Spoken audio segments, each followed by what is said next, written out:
These fans here in Cleveland want to wave their towels and wave their Indians right onto the World Series for a matchup against the Colorado Rockies. Here tonight on Fox, it is game number 5 of the 2007 American League Championship Series. Indians, Red Sox, Cleveland up 3-1.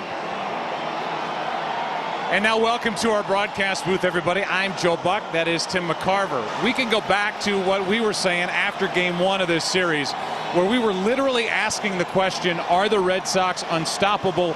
Then you flash forward 11th inning game 2, and the mood of this thing changed in an instant. I don't think there is any question about it. It not only changed that night, but it changed 3 times for the Indians. It was bam, bam, bam. 11th inning of game 2, the big hit by Trot Nixon. In game 3, it was Kenny Lofton getting the scoring started with a 2-run home run.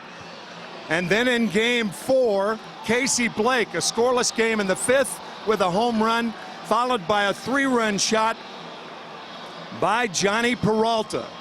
And Joe, we've seen it time and time again. It can change like that, and that's why I think the Red Sox have a chance. Yeah, we switch it back to Boston. That's why they have a chance. Another big reason why they've got the Major League's only 20-game winner on the mound here tonight. That is Josh Beckett. The big right-hander gets the ball for Boston, trying to get it back to Fenway.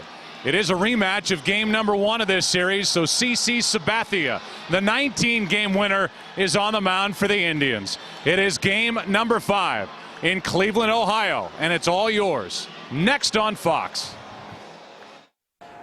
Now please welcome national country recording artist, Ohio native Danielle Peck, as we honor America and the men and women serving our country in the armed forces and safety services with the singing of our national anthem.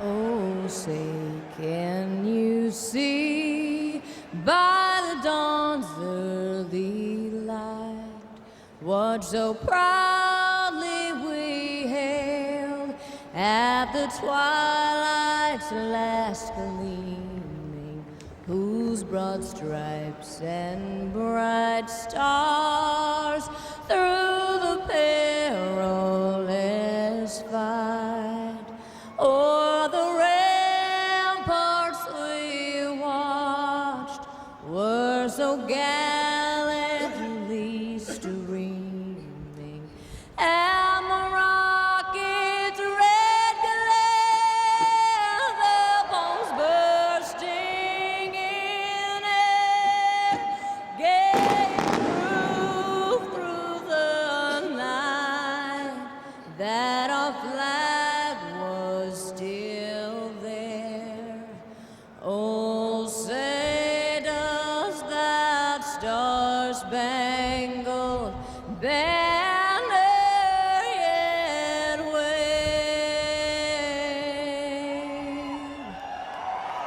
o'er the land of the free and the home of the brave.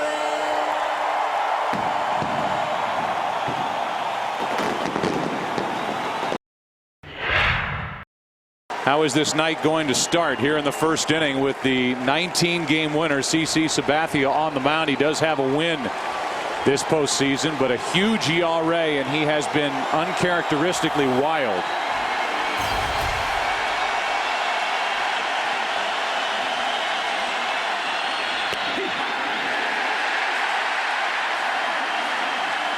.94 miles per hour for strike 1, and Dustin was taking that first pitch. 2 nights ago in game 4, Pedroia went after the first ball and hit a smash to the left side, fielded by Casey Blake. To the shortstop, Peralta gets a high hop, 1 away.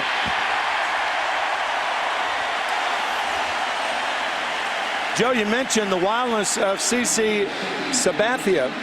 At no time in his career, and this is his 7th year, no time in his career has he walked 11 batters in 2 straight starts. So he's got to find the strike zone. And perhaps Eric Wedge is thinking, well, he opened the division series. He opened the LCS. Perhaps with a 3-1 lead and a 3-1 edge, he'll be a little calmer tonight. We'll see. Euclid takes the ball. Home plate umpire is Gary Cedarstrom. The man in charge of the balls and strikes, joined by Dana DeMuth, Randy Marsh, Kerwin Danley, Brian Gorman down the left field line, and Paul Emmel down the right field line. Ripped into left field. Is that the start the Red Sox were looking for? Up 1-0. First time Boston has scored first in this ALCS, and it is Euclid who shoots one out to left.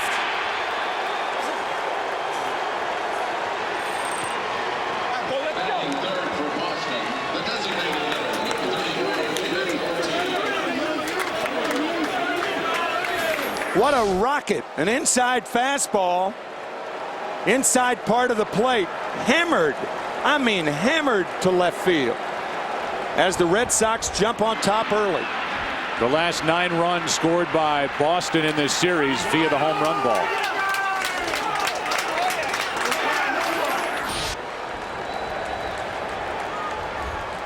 One out, nobody on. Pedroia grounded out. Euclid went deep, and David Ortiz takes a 96-mile-an-hour fastball, strike 1.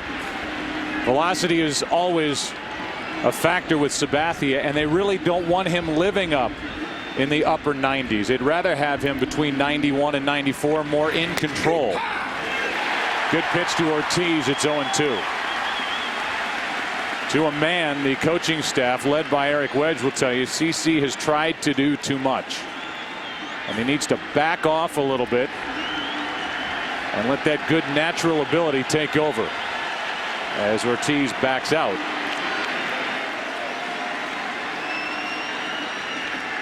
Sabathia, the first Cleveland Indian to lead the American League in innings pitched since Bob Feller did it back in 1947. Ortiz went around, 2 out.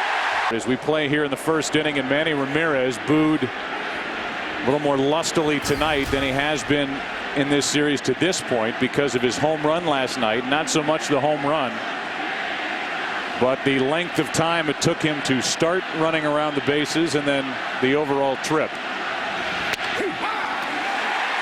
He stood in admiration of his home run into right center field, which was absolutely pounded. 451 feet. One of the few guys who spoke up for the Indians and said he thought it was a little much was third baseman Casey Blake, because all it did was make it a 4-run game with the Red Sox down 7-3.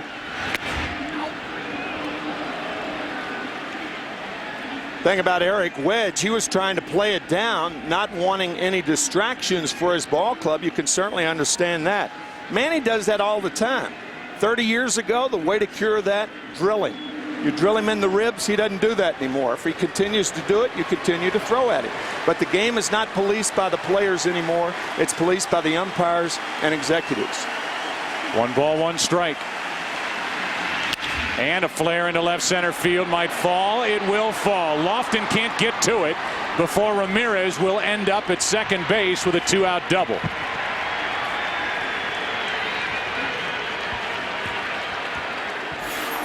So Manny Ramirez, 15 straight postseason games. He is a hitting machine. There is no question about that. Kenny Lofton can't make, even on the first top, he didn't hit it well, but sometimes when you walk out of the box on a home run, you're used to walking out of the box. And that's what obviously is the case with Manny Ramirez. He doesn't run hard to first base on balls on the ground, but the guy can hit. He's done the same things for the last 14 years. First with the Indians, now with the Red Sox. He's hit and walked out of the box. He's at second with 2 out, and the batter is Mike Lowell. Base hit could double the lead.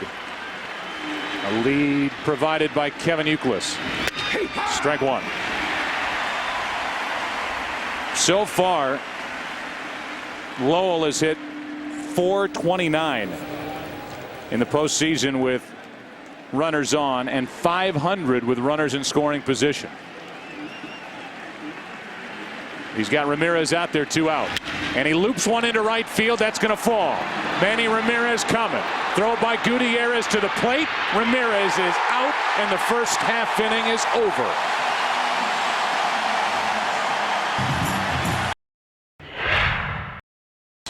Josh Beckett. The Red Sox would not want any other man on the mound than Josh Beckett. And he misses outside with a 95-mile-an-hour fastball to Grady Sizemore. G size, as we heard from Casey Blake, with Scroobs on deck and then T. Pronk. 1-0 pitch from Beckett. 2-0 on Sizemore, who is 3 out of 16 in this ALCS. His damage came in game 2. It has been spread around for the most part. Different guy every night for Cleveland.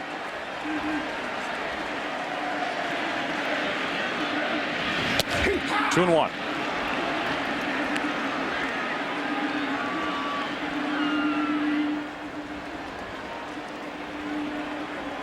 Indians have had 2 different 7-run innings in this ALCS. 7-run 5th inning was the Red Sox undoing in game 4. A 7-3 win. 2-1. 2-2. Good pitch. 97 from Beckett. On the corner, at the knees. Unhittable.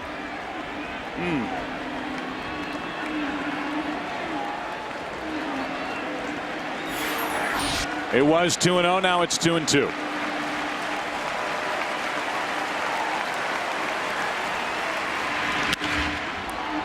Not well hit. Shallow left field. Can anyone get there? No. Kicked by Lugo for a moment, and it's a leadoff double for Grady Sizemore.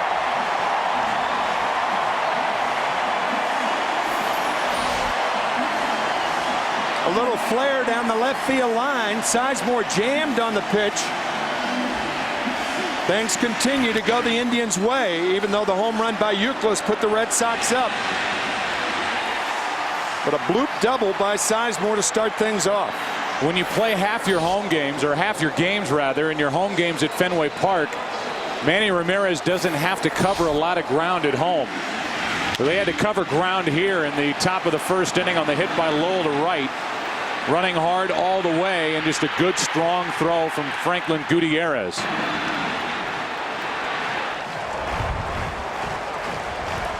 So Ramirez has been running. First the double, then thrown out at the plate, and now he can't get to that ball down the line. A lot more territory here at this park, or really any park other than Fenway, for the left fielder. That's an interesting point, Joe, because that ball is probably caught by Ramirez or any other left fielder at Fenway Park. Now it's Cabrera. As Drupal, Cabrera the rookie, runner at second, nobody out. Red Sox have Lowell in at third, and Youkilis coming in with Cabrera squaring around, ball 1. Really works in the hitter's favor when he squares around on the first pitch, and the first pitch is a ball. Now there's no pitch out. You're probably going to get a fastball. So with the infielders moving around, we'll see if Eric Wedge allows Cabrera to hit away. He has hit in 6 straight this postseason as Drupal Cabrera.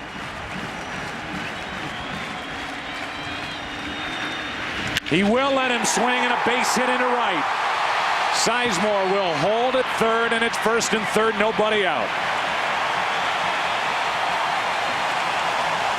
What you do, thinking he's bunting, by bunting on the first pitch or looking like you're bunting, you dupe the pitcher into throwing a fastball.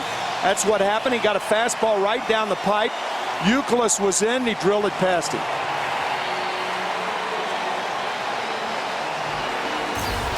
And now Travis Hafner, who went deep off Beckett in game 1 at Fenway.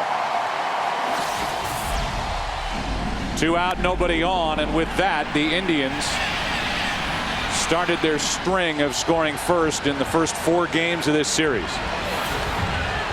However, the Red Sox came roaring back, won that game 10-3. It's been all Cleveland since.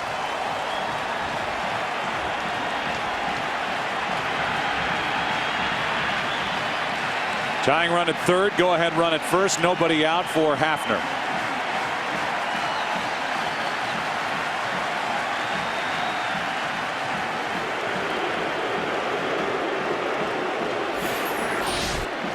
Count 1 ball and no strikes. And there's the low line drive by Kevin Youkilis. So you had the infielders moving around, and Cabrera took advantage of it.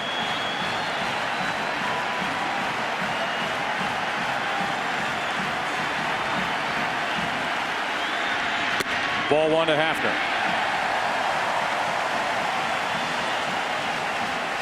Beckett went 6 innings in game 1, and since then for Boston their starters have had 3 straight starts where they've lasted just 4 2/3 innings.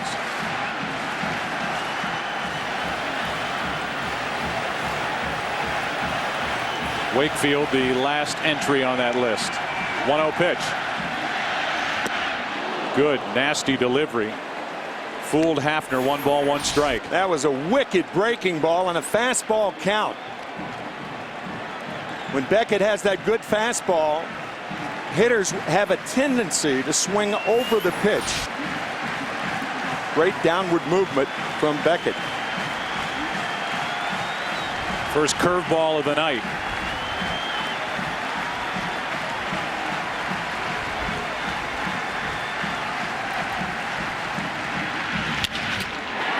That'll tie the game. Lugo steps and throws, 2 out. Sizemore crosses the plate. It's 1-1 here in the bottom of the first in game 5. After the curveball, they even the count on Hafner. I believe this was a split finger fastball that went down to Hafner. Nope, looked like a fastball. But a 2-seam fastball, that's where pitchers go when they want the double play. That ball going down, turned beautifully and easily by Lugo. Beckett will take that trade. It's a 1-1 game. Trying to limit the damage here in the first, and with the bases empty, 2 out, Victor Martinez, who's hitting .344 overall this postseason, .333 in this ALCS, is at the plate. And a line drive into left's another hit. Third of this first inning against Beckett by the Indians.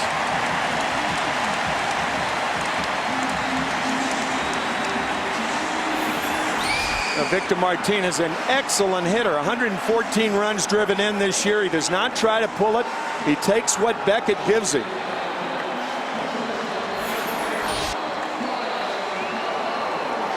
And now Ryan Garko will be the hitter.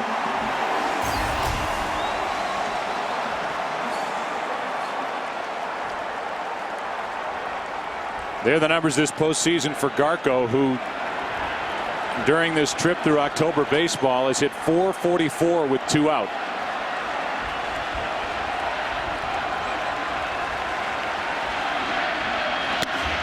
It's important with a guy like Peralta on deck, who has so far led this Indians team with a .406 average and a couple of big 3-run home runs in this LCS.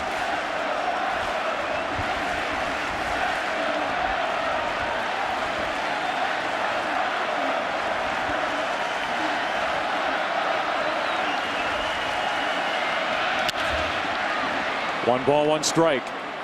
So far, doesn't look like there's anything wrong with the back or the arm or the stuff of Josh Beckett. He's lighting up the radar gun. It's shown a good breaking ball.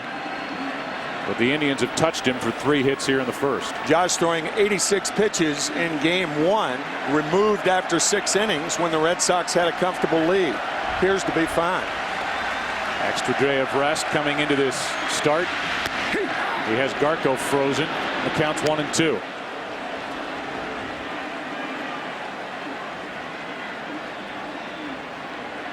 So 6 innings, 4 hits for Cleveland tonight. Not through 1 yet, and 3 already on the board for Cleveland.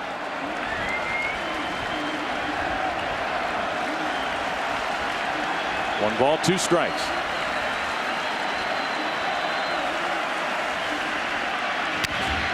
Good swing on a 96-mile-an-hour fastball.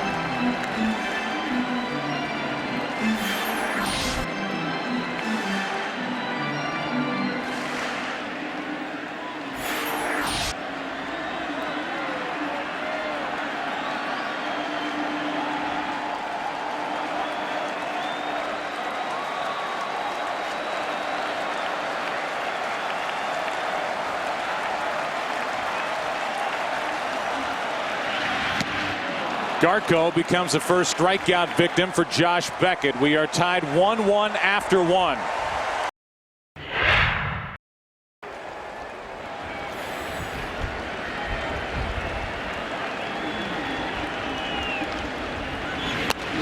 Bobby Kelty is leading off. He's batting the number 6 spot for Boston, as he did in game 1 against Sabathia. When he ended that night, he was 1 for 2 with a couple of RBIs and a walk. Each side had 3 hits in the first inning. Each side scored a run, and Kelty a good rip. 1 ball, 1 strike. There are the numbers and the reason why it's Kelty in the lineup tonight, but that is the only change.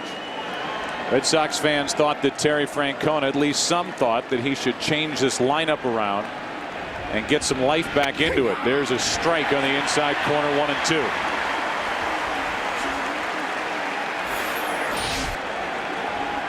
We thought we would see Jacoby Ellsbury in game 4 against a right-handed pitcher, but by putting Ellsbury in tonight, it's unfair against a guy like Sabathia, I think. I mean, you could make the argument for it and say that Ellsbury hit .346 against left-handed pitching, but he hasn't ever faced Sabathia, and he hasn't had at-bats since the season came to a close. He's had only 1 this postseason. 2-2 pitch.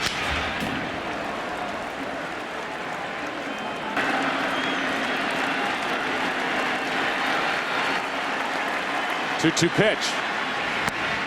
Over but low, full count. Kelty trying to have a good at bat against Sabathia in front of Varitek and Crisp, who is the center fielder of 2007.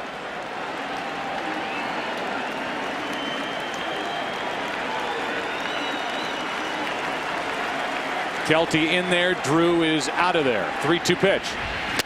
On the inside corner. Second strikeout for Sabathia.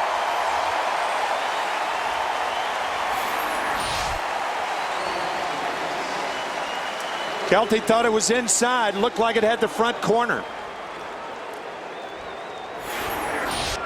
Paul Byrd, who was the starter and winner in game number 4, is wearing a microphone for us, and we'll give you his scouting report or his observations as he's watching Sabathia, the 27-year-old who will be a free agent after next season here in the early going. Varitek now, and he is 3 out of 15 in this ALCS. Here's Sabathia's teammate Paul Byrd. I don't care that he's giving up the home run. I like the way he's pitching. He's going right after people, not falling behind.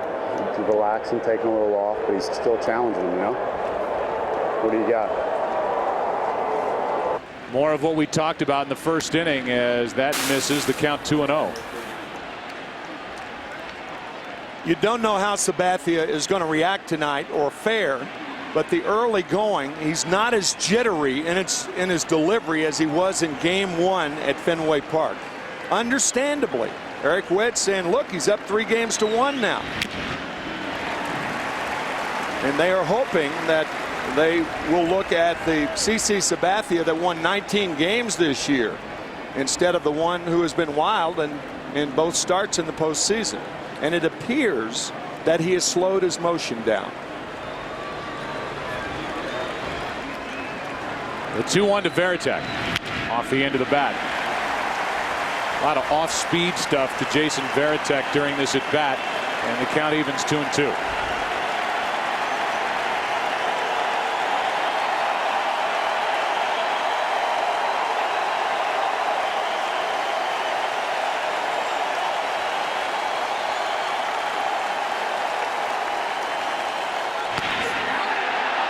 Victor Martinez was ready to throw it around the horn, and it's ball 3. You know, Joe, umpires get fooled also on that breaking ball on the outside part of the plate. Martinez sets up inside, and the umpire thinks it's going to be inside. And when it's a strike, it crosses the plate. That ball looked like a strike, but wasn't called a strike. Now Varitek hit by the pitch, and he's at first with 1 out here in the second. Sabathia hit batter back in game 1, so the Indians will tell you Varitek shouldn't have even been up there after that 2-2 pitch. Jason hit The inside part of the right elbow. He's on for Coco Crisp. Now, a catcher and a pitcher simply do not get that pitch with any consistency when the catcher is setting up inside and he has to cross the plate. Even if it's a strike, you don't get the call. So now it's Crisp with Lugo to follow. And Coco Crisp has not had a hit since this series got to Cleveland. Takes a strike. Hitless in games 3 and 4, and overall in this ALCS 3 out of 16. One of the players that Terry Francona is sticking with, despite struggling so far. Same for Lugo, who's up next.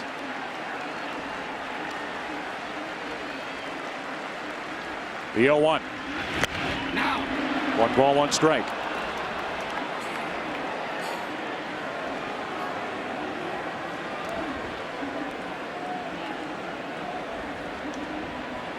Sabathia, a career high in wins, 19 innings pitched, 241, led the league, ERA 3.21, career best 209 strikeouts.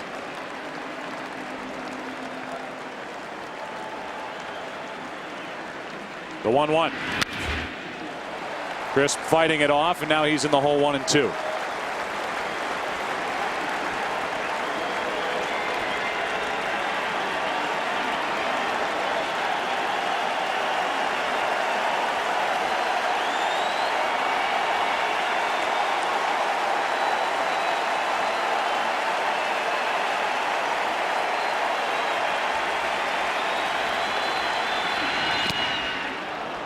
Breaking ball misses, 2 and 2 for Crisp. His last 14 games, he's hitting only 180 with no home runs, 3 RBIs.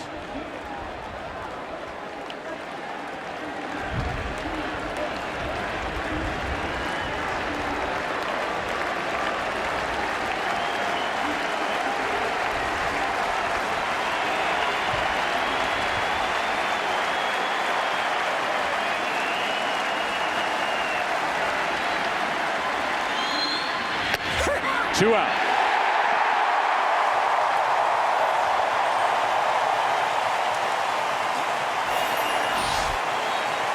I have no idea what Coco Crisp was looking for there. That ball right down the pipe. A low strike and a good one from Sabathia.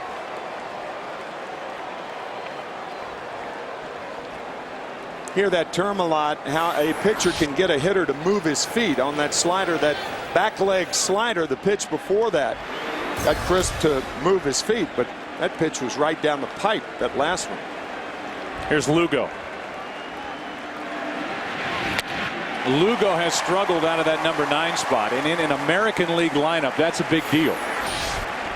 You want the guy at the back end to get some hits and turn the lineup over, and then get, in the Red Sox case, Pedroia up and Euclid and get something going, and that has not happened with Julio Lugo.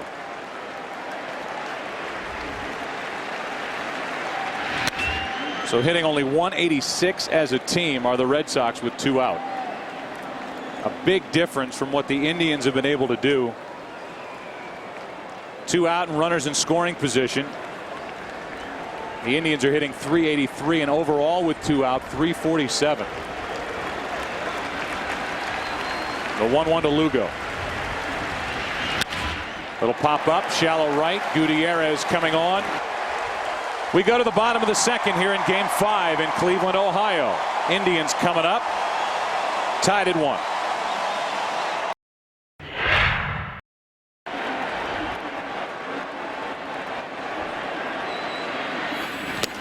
As Josh Beckett deals a fastball right past the bat of Johnny Peralta.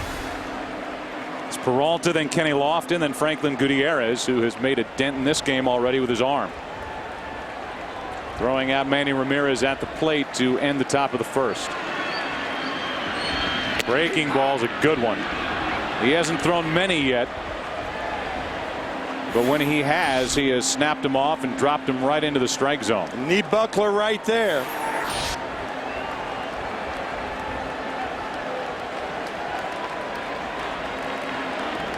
The 0-2.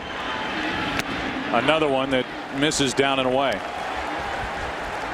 Talked about it in game one that for Beckett, when he can get that pitch over for a strike, he is probably tougher to beat than any right-hander in the game. I think the biggest difference between Beckett this year and last year is the breaking ball and off-speed stuff. There it is again, 3 in a row, and the count's 2-2.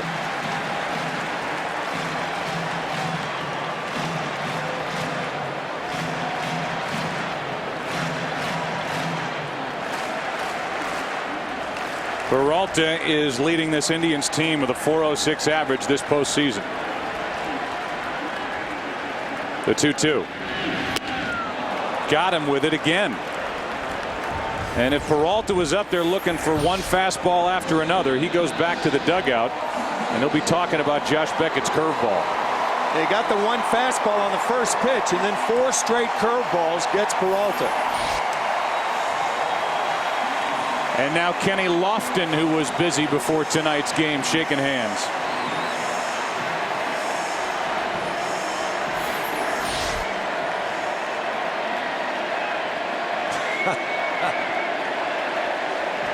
Little double pump handshake for Paul Bird. And they chant Lofton's first name as he waits with 1 out, nobody on. And takes a strike.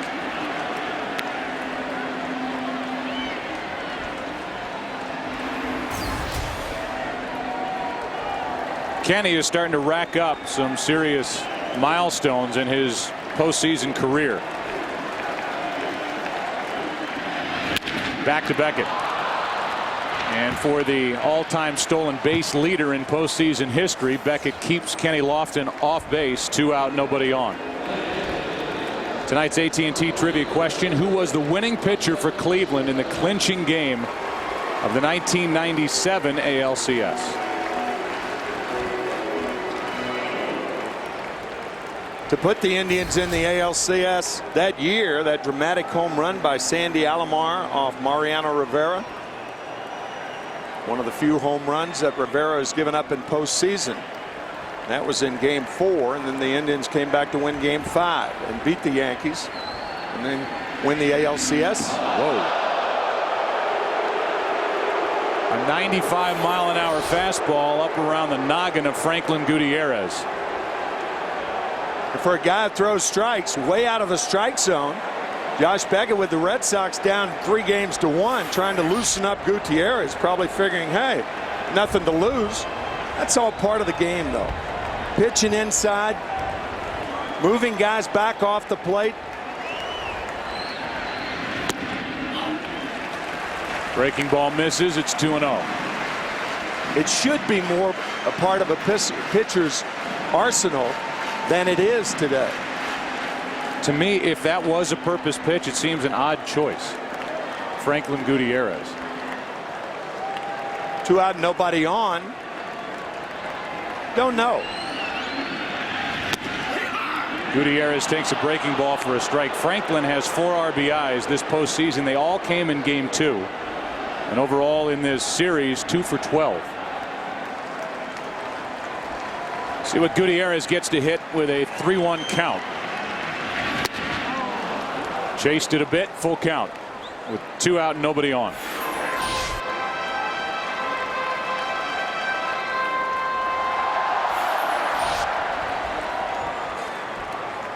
Beckett struck out Garco to end the first. He struck out Peralta to start this second. Lofton hit a comebacker. And the 3-2 to Gutierrez misses, ball 4.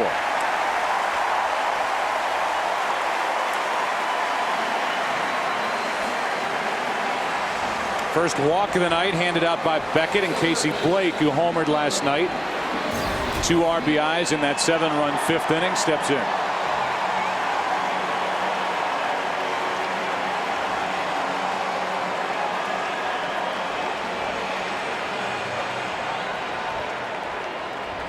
The home run that he hit leading off in the 5th inning of game 4 was his first home run since the 19th of September. He hit 18 home runs during the regular season.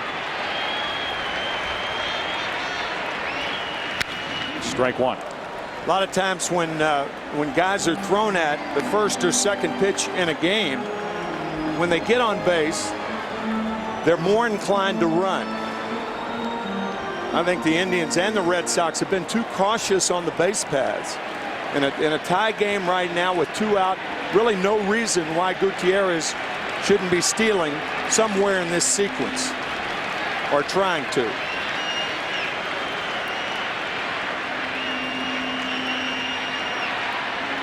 Time called prior to the pitch. Count remains 0-1. That's a very effective ploy by a pitcher if he thinks the runner at first is going to hold the ball. Just hold the ball. That often more than throwing to first base will cause a base runner to stay closer to first.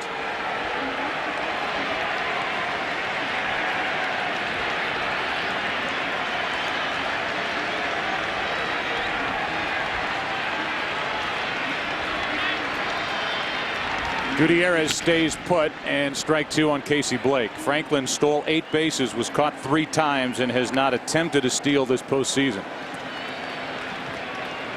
Now 2 outs and 2 strikes on Casey Blake. We'll keep an eye on Franklin Gutierrez over at first.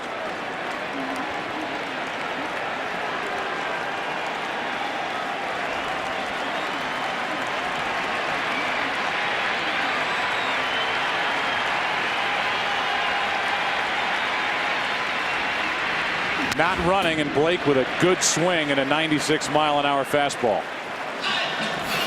And that was a mistake. 0-2. No sense to give him as good a pitch as he got. The pitchers just simply don't put it where they want to all the time. The pitch appeared, Josh appeared to want that ball outside and tail back over the plate. Casey Blake was 2 for 17 against the Yankees in the divisional series, was 3 for 13 against the Red Sox, leading into that home run in the 7-run 5th in Game 4. Euclid's trying to stay loose behind Beckett. Euclid's charged with an error on a throw over by John Lester in Game 4. Blake strikes out. That is 3 on the night for Beckett, and the top of the order is coming up for Boston.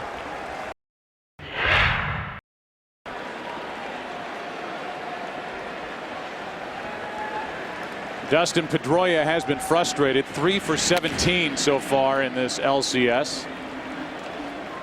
First time up, he grounded out to short. He bats first here in the 3rd inning, then Euclid, then Ortiz. If anybody gets on, Manny Ramirez. Red Sox trying to win tonight to get this series back to Fenway on Saturday night. Off the end of the bat. Let's go down to Ken Rosenthal and talk about some of that frustration for Dustin Pedroia. Yes, Joe, that 3 for 17 is a bit misleading. Dustin Pedroia has hit the ball hard several times in this series. Start with the 1st inning of Game 1, a rocket glove by CC Sabathia right there. Then you go to Game 4, hard ground ball to Casey Blake to start the game. Then 7th inning, same game. Line drive caught by Asdrubal Cabrera at the top of his leap. Pedroia yesterday, in speaking with reporters, was defiant, saying, "I'm swinging the bat good. I don't care what anybody says." And that's really part of the attitude why they love Dustin Pedroia. Terry Francona will tell you he's not worried about his rookie, who during the regular season had the 10th best average in the AL at .317. Had a terrible April and more than made up for it. Now he is being patient against Sabathia, and the count's in his favor, 3-1. Well, you find out a lot about a young player in particular when he's going poorly. It's easy to be the same person when things are going well. But the thing that impresses the Red Sox is Pedroia is the same guy, whether he's 3 for 17 or 15 for 17. A strike, and it's a full count. That is part of the approach by the Red Sox in general, and definitely within this game against CC Sabathia, make him throw strikes.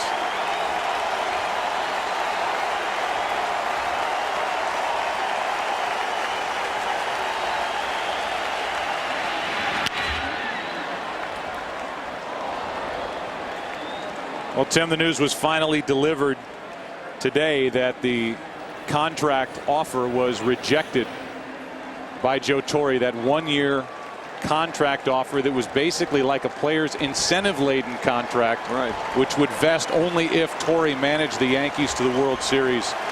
Would it vest for the next season? Another 3-2 pitch to Pedroia leading off the third. And another foul ball by the rookie second baseman. Those responsible in handing out those contracts with the New York Yankees made him an offer he could refuse, and he did. You look at his resume and his time with the Yankees, the 12 consecutive postseason berths, the 4 World Series titles. And it was really a 3-pronged attack, if you want to call it that, or a 3-pronged situation for Torre. First, he gets the challenge by Steinbrenner during the divisional series against the Indians. Then they let him twist in the wind for over a week as Pedroia gets on with a leadoff base hit here in the third inning. And then this contract offer, and Joe Torre finally said enough's enough. I am not signing that deal. And this is such a complicated time, Tim, for the Yankees, who have, you know, the question is not just who's going to manage the Yankees, who's going to play for the Yankees next year. What does this mean for the YES Network, that highly profitable arm of the Yankee empire? The new stadium in 2009. They have a public relations problem. They have a private relations problem with the players.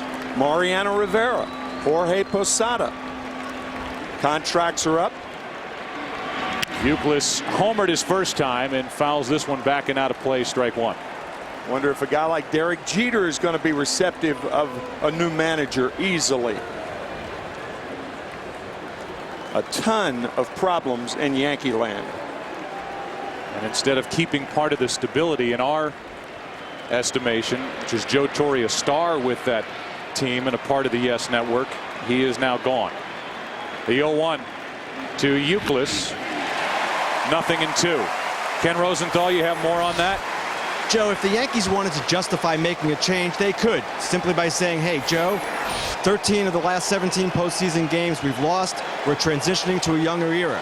But at that point, what they should have said is, how would you like us to make this change? How could we do it with you going with your dignity intact? And they did anything but that. It wasn't just the pay cut, offering him $5 million per season, which is certainly a lot of money. It was the idea that the second year was tied to a World Series appearance. Anybody in baseball knows that the postseason has an element of luck. Billy Beane of the A's said it was a crapshoot. Well, they were asking Joe Torre to roll a 7 or 11, and it was just unfair. To me, the Yankee ship lost its rudder. 1 ball, 2 strikes on Euclid. Leadoff hit by Pedroia. And that is inside 2-2. CC Sabathia trying to get around that leadoff hit as the Red Sox put their leadoff man on for the first time tonight. Trying to win tonight, force game 6 at Fenway Saturday night. Jeannie Zelasco talked about it coming on the air tonight. That for the Indians, they try to clinch either a pennant, their first pennant here at home since. Here's a ground ball back to Sabathia. Out at second, out at first, 1-6-3. And the 9th double play turned in this series by the Indians defense. 2 out.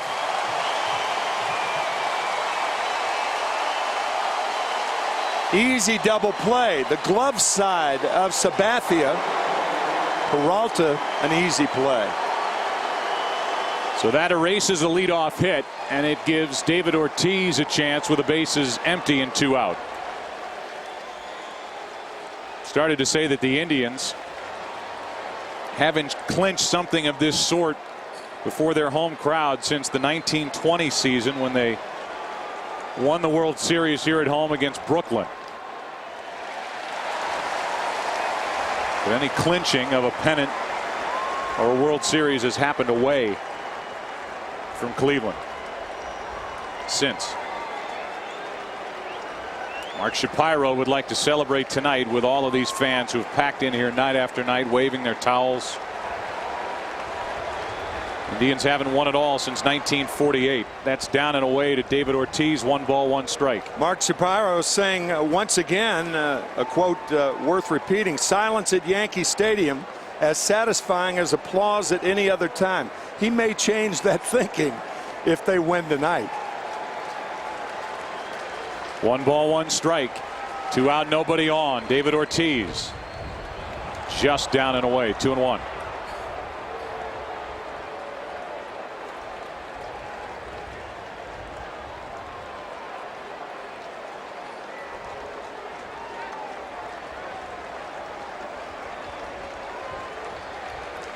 Ortiz up on the count. 2 balls and a strike. Tied up. He went around. It's 2-2. And Ortiz pleads his case to Kerwin Danley, who rung him up on a strikeout on a check swing back in the first. David said he held up, but he did not hold up on this swing. He went too far.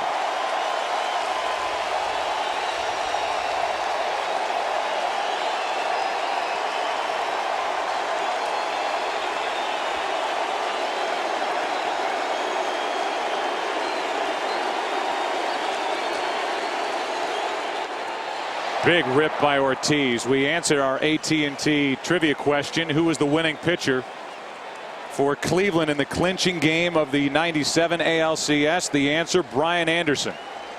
Real likable guy, left-hander, who went 1 inning in relief, game 6 against Baltimore.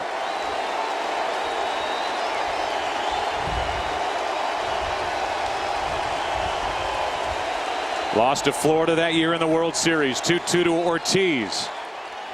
Full count.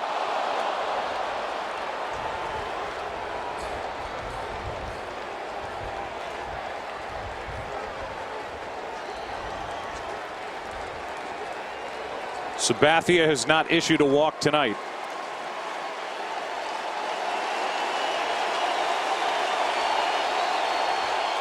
Until now. And now Manny Ramirez will step to the plate with 1 on, 2 out. 4 home runs in the postseason. The game winner against the Angels. Another one against the Angels in game 3. And then the one the other night on Tuesday night. And on every home run, he walked out of the box. He's almost coining a new phrase. Instead of the walk-off home run, Manny's coining the walk-out home run. No matter the situation. Walk out of the box home run. 1 on, 2 out. Ramirez. First time up double, then was thrown out at the plate by Franklin Gutierrez, and he is jammed a bit, but it's still carrying at the wall, and this ball is off the top of the wall. Ortiz coming to the plate to score. The Red Sox are going to argue that ball was out. The initial call is that it was still in play, and Ramirez and now Francona, they're going to plead the case of the Red Sox. You got to plead the case. What is Manny Ramirez doing on at first base? That's the point. That is the point. He's at first base. So if the ball's not out of the park, why is he at first base? I ask everybody that. That ball looked like it got over. Or hit the yellow line. Or hit the very top of the yellow line and came back in. It looked to me like it hit the yellow line. And now the umpires will talk. Because that yellow line goes across the fence. And if it hits it like that, it seems to me that the normal place for it to pop would be up. I would agree with you that the carom is so weird. It looks to me like when you look at the replay, the ball's over that line, but it wouldn't figure then that the ball would bound back onto the playing field. Yeah, right. There's been discussion, and now Bud Selig has said recently that he will put it to the general managers to at least talk about the possibility of introducing instant replay into Major League Baseball, and we will blow it up as much as we can and give you our best look at it. Does the ball completely disappear beyond that yellow line? It's just too tough to say, and they're going to keep the call as is. And to go further with your point, instead of an RBI double by Manny Ramirez, and him being in scoring position, he's umpiring going down the first baseline, and he can only go 90 feet, and Terry Francona won't leave the field quietly. Here's the point. I mean, you know, the ball is hit well and carrying and carrying and carrying. And what does Manny do? Lopes to first base and stops at first base, almost in his handshake mode. And by the time he thinks about going to second base, Grady Sizemore has the ball and throws it to second. That's the ridiculous part about him walking out of the box. Ridiculous. And now Terry Francona is really getting into it. And Brad Mills, his bench coach, is going to come out and try and bring Terry back to the dugout, which he does. We have looked at it, what, 4 times, 5 times. I still can't make a definitive call as to whether that ball got out or not. I can't either, Joe.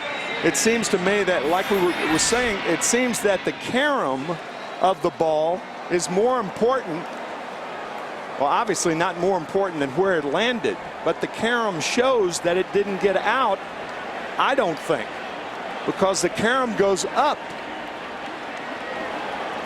Had it hit on top of the wall, it skids past the wall, it appears to me. I would agree. The carom would lead you to believe that that ball stayed in play, hit the top of that yellow line. But no matter how many times you look at it on the replay, it is too tough to tell, and they will stick with their original call, which is the longest RBI single in the history of baseball. Consider the fact that David Ortiz scored from first on that ball. Yeah, David Ortiz scored from first, and Manny ends up at first. Man.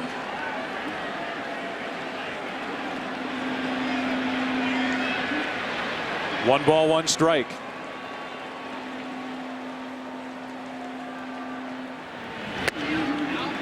Some of the stuff that Manny Ramirez will do during the course of the season, the whole Manny being Manny, is in the laughable category, or taking a water bottle out to the outfield, or some of the goofier stuff that he does.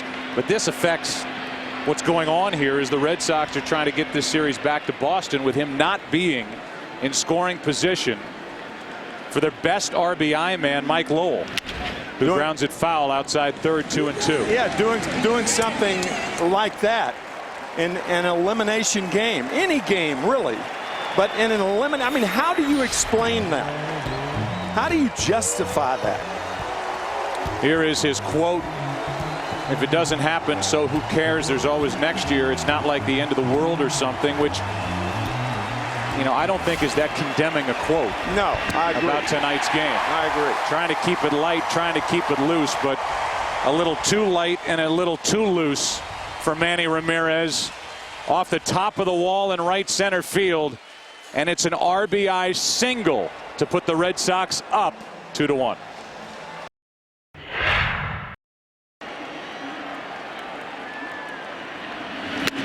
Top of the order for the Indians, who are now down 2-1. Grady Sizemore first up, as Drupal Cabrera, then Travis Hafner. Top 3 in the lineup. Sizemore blooped a double down the left field line his first time and scored on a double play ball off the bat of Hafner. That made it 1-1. Manny Ramirez just hit an RBI single off the top of the wall in right center field in the top of this third inning. He didn't extend his arms. He didn't get that ball all that great, and it just kept on carrying. He is unbelievably strong the opposite way. Unbelievable. As he proved here in game 4 with that gargantuan home run of 450 plus feet into right center field. And David Ortiz scored all the way from first base on the ball. Now Sizemore strikes out, and that's 4 strikeouts on the night for Beckett. But we've certainly covered the ball in right center field, and during the break we got our best look at that ball hitting off the top of the wall. The yellow line is there as you watch the ball come down, and the padding, which is part of that yellow line at the top of the wall, that's part of the wall, and that's there to help the umpires delineate between the top of the wall and, in this case, a home run. And I'm with you now. When you see that padding pop up as the ball hits it out there, I would say this umpiring crew got that call right. It certainly appears to me that they did, and to us that they did. Now as Drupal Cabrera takes strike one. Meanwhile, we showed you that quote by Manny Ramirez at the tail end of the top of this third inning, and you and I both showed up at the ballpark today. Obviously that quote was spreading around like wildfire, and you and I had the same opinion on it independently, and that is, you can see what Manny is trying to say. In other words, try and keep this light. It's not the end of the world. We're going to go out and do our thing, play our game, and see what happens. It doesn't read all that great, but I don't think you read this quote and say, well, he doesn't care, and so therefore he's not trying to win. Big deal. The ALCS is over. But there is the quote. If it doesn't happen, so who cares? There's always next year. It's not like the end of the world or something. Here's a ground ball right side. Pedroia, good play to his left. 2 out. Robbing as Drupal Cabrera of his second hit of the night. Actually, it came up. I thought the ball stayed down. It's still a fine play. But Pedroia really staying with that hard hit ball by Cabrera. And so now 2 out, nobody on, and Travis Hafner, who didn't get the RBI but produced the run with first and third, nobody out, and a 6-3 ground ball double play back in the first inning, steps in.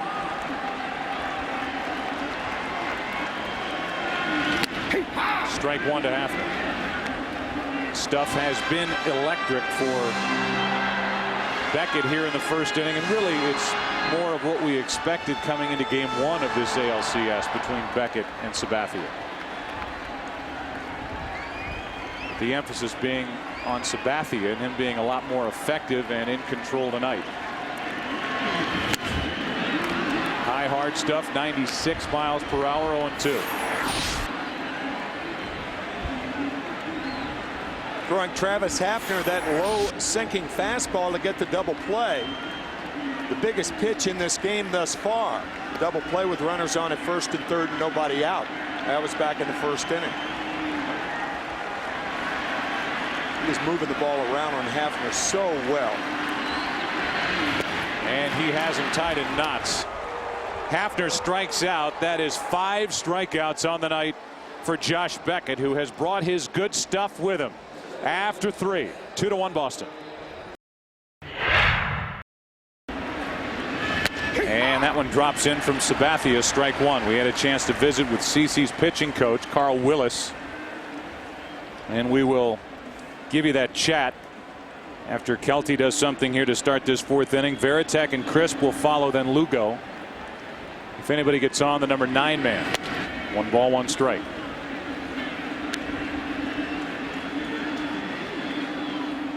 Two runs on 5 hits, but only 1 walk so far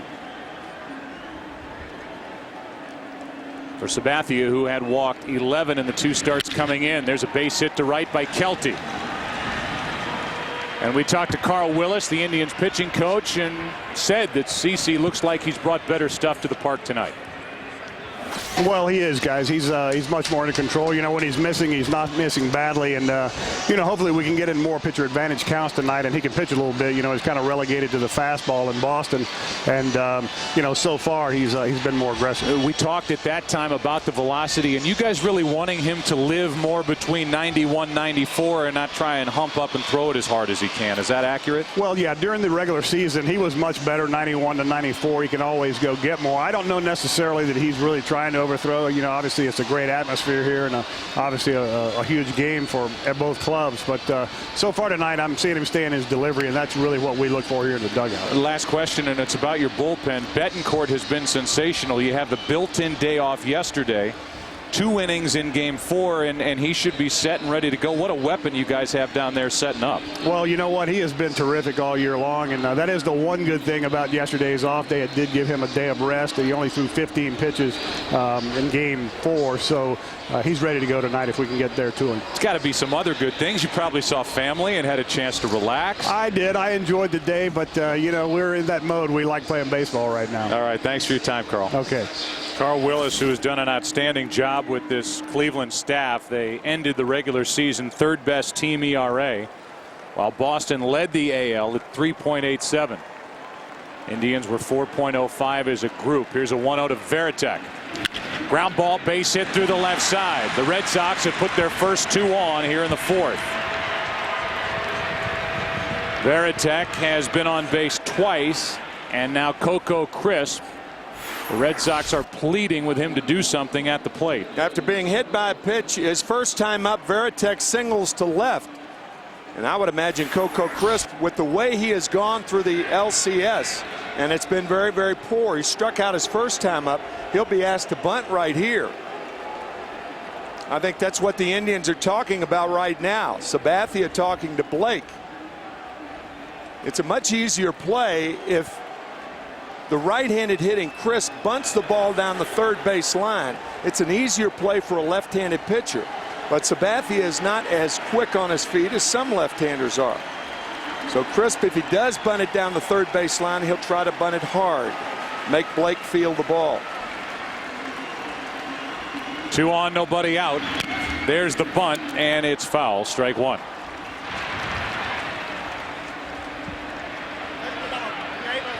So Crisp gets some words of encouragement from Louis Alicea, his first base coach. And swinging the bat hasn't worked well for Crisp so far in this series against the Indians, and now they ask him just to advance the runners. Kelty from second, and Varitek is the runner at first.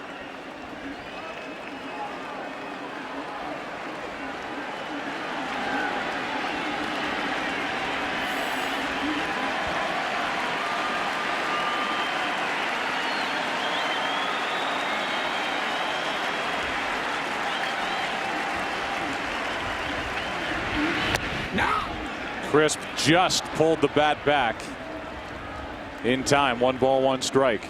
I was surprised at that call by Martinez. The breaking ball is easier to bunt, particularly the breaking ball coming in from the left-handed pitcher to the right-handed hitter.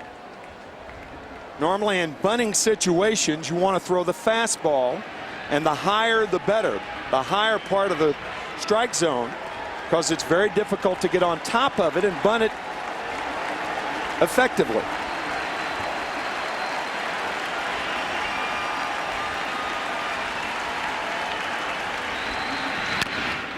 That's strike 2. So Crisp not able to get the bunt down, and what he's trying to present Julio Lugo with is a second and third 1-out situation, and Lugo hasn't driven in a run the entire postseason.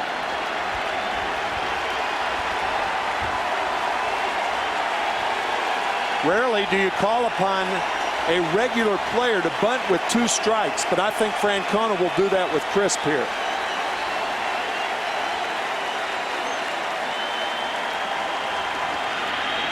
Instead, he lets him swing, and he strikes out. And Coco Crisp and his troubles continue. That looked like a slider. Certainly something down, and Crisp going for it. No, it was a fastball. The big out for Sabathia. And the Red Sox still looking for any run production from other spots in their lineup than their big 3. We'll call it big 4 with Youkilis included. Youkilis, Ortiz, Ramirez, and Lowell. Now it's Lugo, first and second, 1 out, and a ground ball, double play ball to short. Red Sox put their first 2 on, and the bottom of the order can do 0 with it.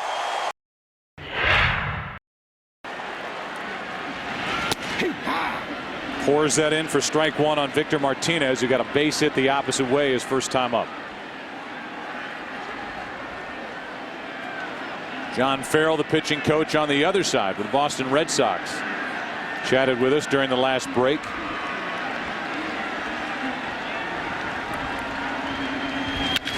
And ground ball to short, Lugo. Here is John Farrell, and the first question was about Josh Beckett and that he has had electric stuff so far tonight. Yeah, he really has, Joe. I think the biggest thing is getting through that first inning and allow him to settle into a rhythm. It's been evident by the use of his curveball and particularly his changeup here in the last couple innings.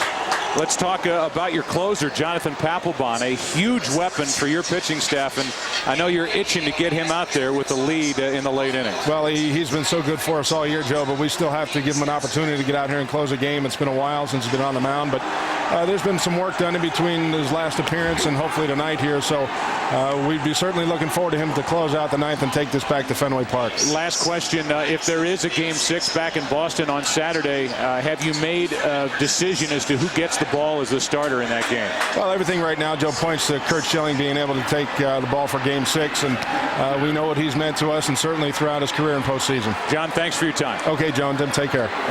All right, that is John Farrell, the pitching coach for Terry Francona.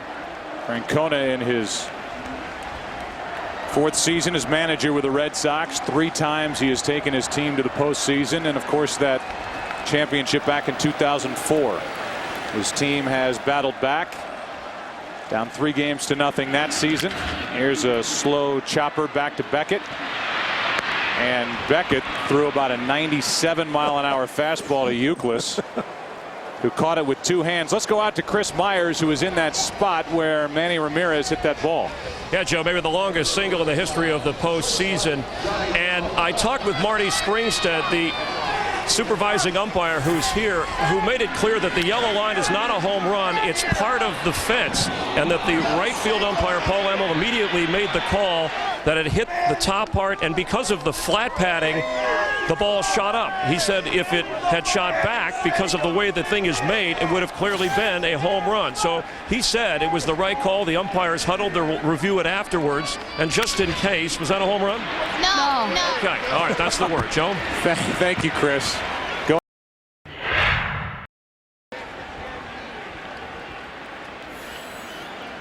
Top of the order for the Red Sox: Dustin Pedroia, Kevin Youkilis, David Ortiz. Anybody gets on, Manny Ramirez. And a slider drops in for a strike to Dustin Pedroia, who singled his last time up. He's 1 for 2. Red Sox put their first 2 on last inning. Hits by Kelty and Veritek, but Crisp struck out, could not advance the runners. Here's a line drive, now 1 hop. What a pick on a backhand by Peralta. 1 away. Boy, that was terrific. An in-between hop. You talk about soft hands right here. Watch how Peralta gives with the hop to get Pedroia. Fine play by Johnny Peralta. So Pedroia hits into more tough luck. That ball was scorched as well. Peralta makes the play, 1 out, and Youkilis, who's 1 for 2 with a home run, and he's bounced into one of the 2 double plays turned by the Indians tonight. Stands in and grounds 1 to third. Blake, 2 out.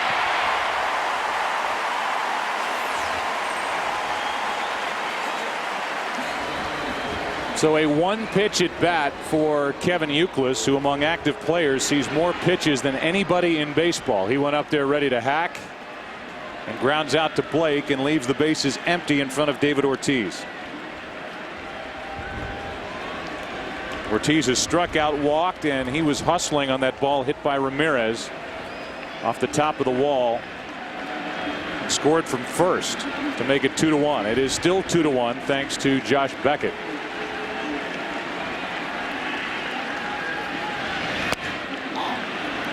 And with the left side of the infield wide open, Ortiz acted as if he was going to push a bunt and keep this inning alive for Manny Ramirez. Yeah, the shift is on in the infield, but the outfielders are straight away. Ortiz, we talked about it in Game 1. He's more apt to hit the ball to left field against Sabathia. 1 ball, 1 strike.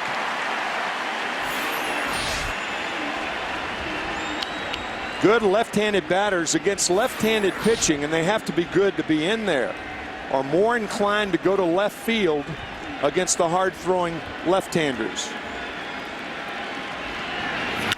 And look at that. David Ortiz with an inside-out swing for a base hit to left. And the red-hot Manny Ramirez will bat here in the 5th.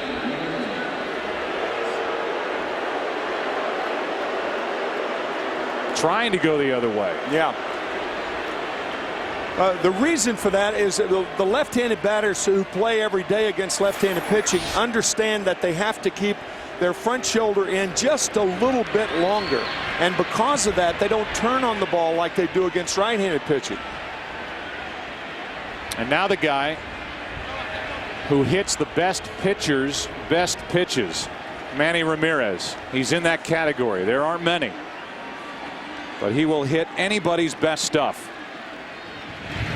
Takes a strike. He has doubled tonight. He has that long RBI single, which he showed just how strong he is hitting the ball the opposite way without getting his arms extended.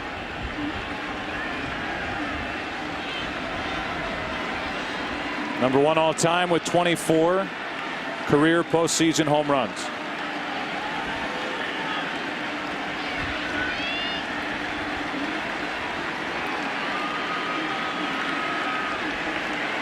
Ten of them during LCS play. 2 in this one.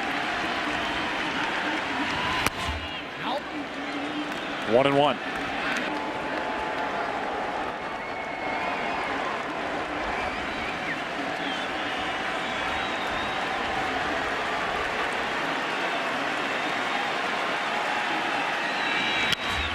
Strike 2.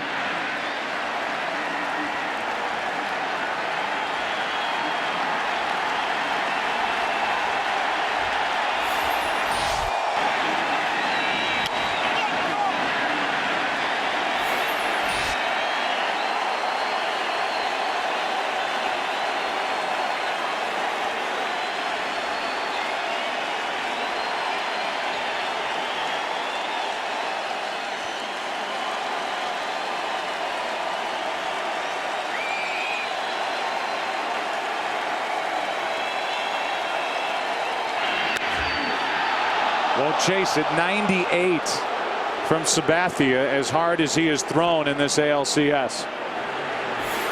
Little extra on this one, but outside. You heard Carl Willis say he's got more if he wants to go get it, velocity wise, and he just showed it.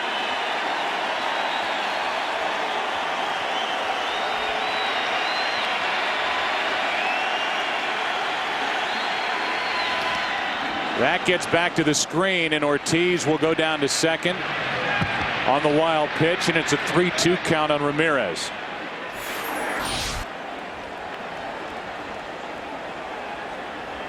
Almost hit Ramirez in the back leg. Again, that's that back leg slider. You know, with the count 3 balls and 2 strikes, I don't think I'd walk him intentionally here. I'd throw a ball out of the strike zone. I wouldn't throw him a ball. I beg your pardon, a strike. And they're not going to walk him. I think this is the right play. Eric Wedge saying, be smart about this now.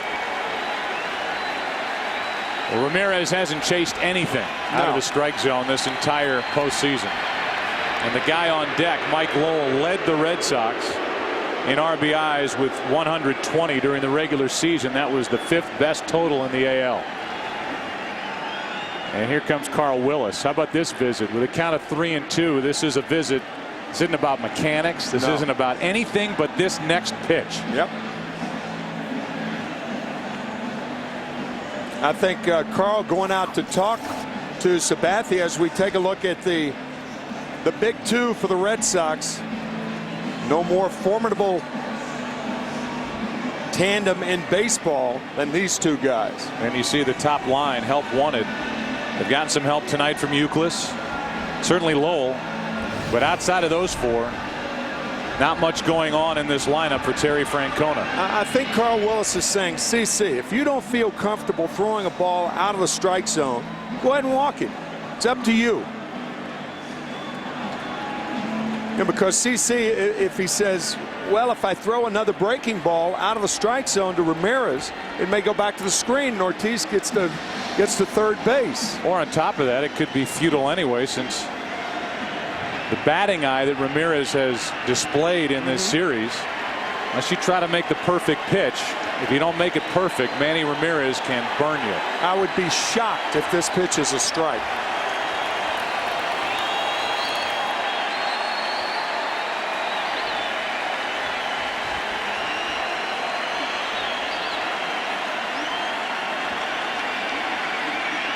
And there's ball 4.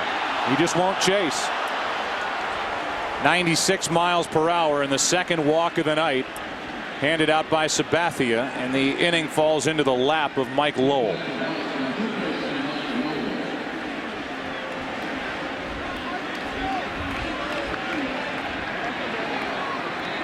Top of the hour, and we welcome you if you're just joining us to Game 5 of the ALCS. That's us, and this is Boston with a chance for more runs. They lead 2-1. Top of the 5th inning, down 3-1. Lowell takes a breaking ball for a strike.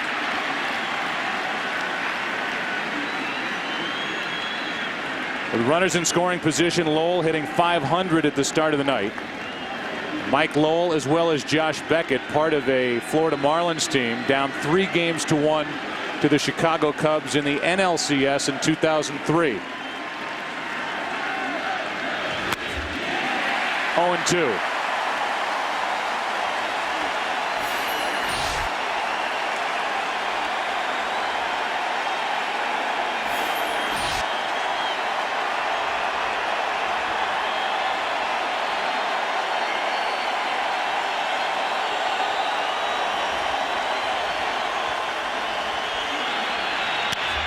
Fought it off. Lowell came with Josh Beckett in November of 2005. Hanley Ramirez and Anibal Sanchez, the major pieces moving the other way. It was a salary dump for the Marlins to give up Lowell, and he has been terrific with Boston. Free agent to be. Beckett, their number 1 starter. 0-2. Ball 1.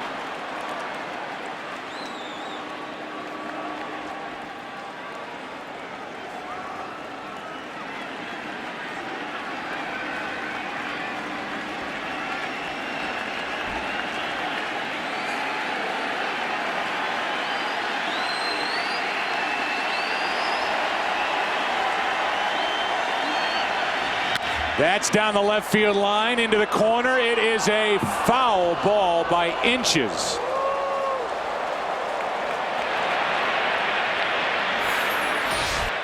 Very quick hands by Mike Lowell, and just foul.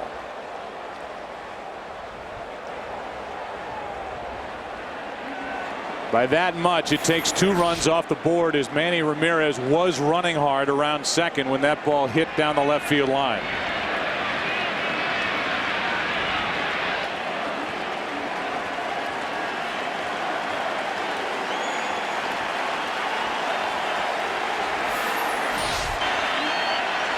Ortiz would have scored easily, and Manny Ramirez was cruising around second when that ball hit foul. 1-2 pitch.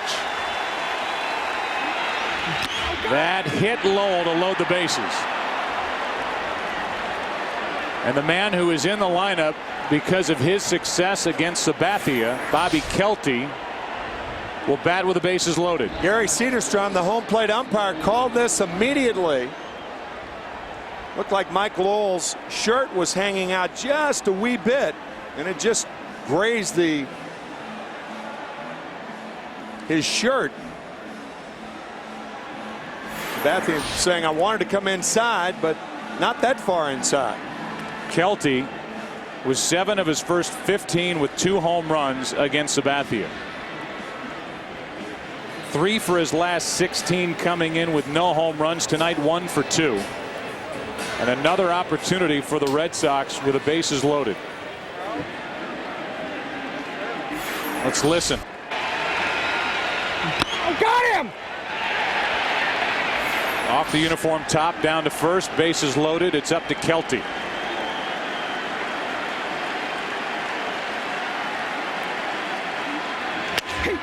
Strike 1.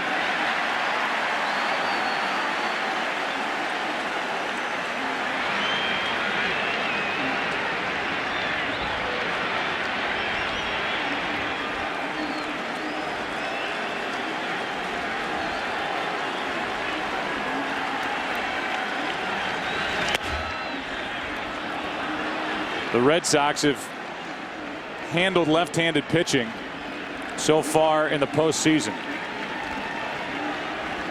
Came in with a mark of .462 as a group against left-handed pitching. And tonight, Boston has 8 hits through 4 2/3. Kelty, one of them.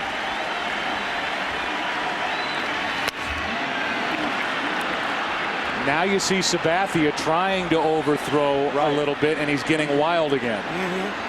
Usually when that overthrowing happens, he's up and away to right-handers. Ideal hitting situation for Bobby Kelty. He knows he's going to get a fastball.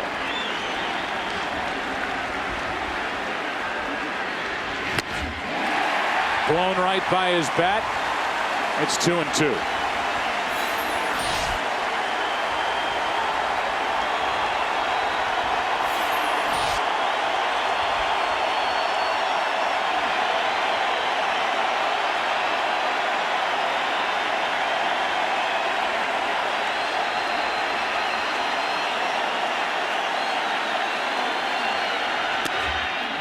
Full count, and the runners will go.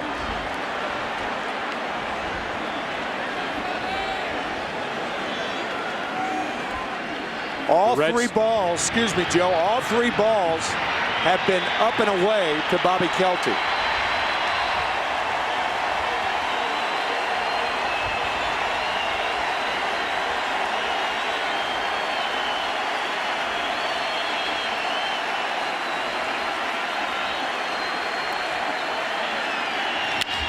Kelty in the air to right, easy for Franklin Gutierrez. The Red Sox have stranded 7, hit into 2 double plays, and lost a man at the plate. Halfway through game number 5, Boston still up 2-1.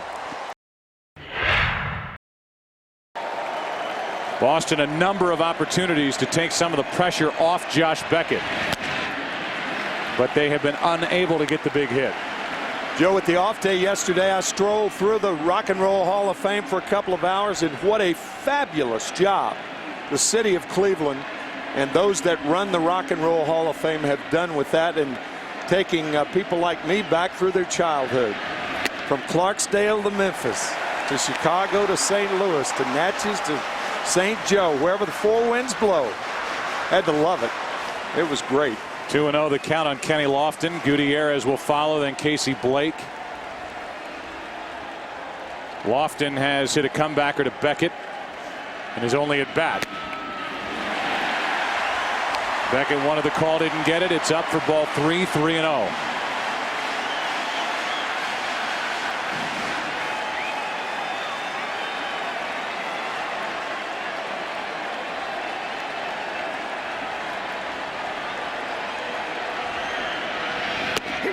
Three and 1. Kenny has to pick up his bat. Ken thought it was low. He may take another one here, making Beckett in effect throw 3 strikes in a row. That was high enough. 3-1. In the air to left center field. So Beckett comes back from a 3-0 count and gets Kenny Lofton to fly out to left. One away, and now it's Beckett and Lofton coming together in the middle of the field. So far, no punches or anything thrown.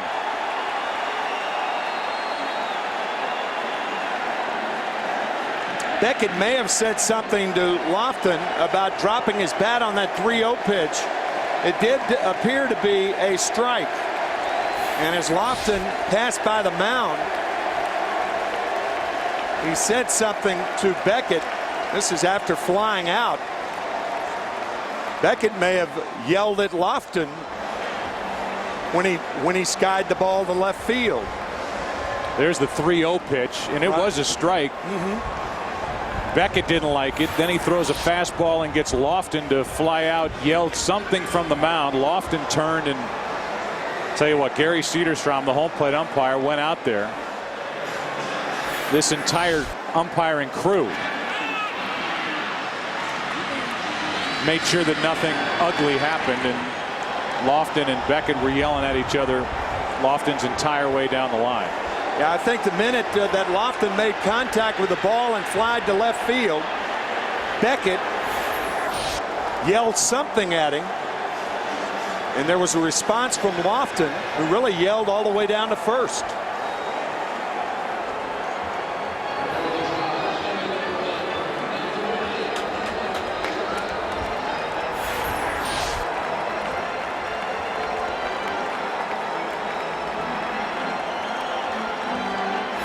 You can see Beckett right after the flyout. Meanwhile, 1 out, nobody on, and the batter will be the number 8 hitter, Franklin Gutierrez. That takes us back to that at bat the other night when Lofton took his time getting up against Daisuke Matsusaka.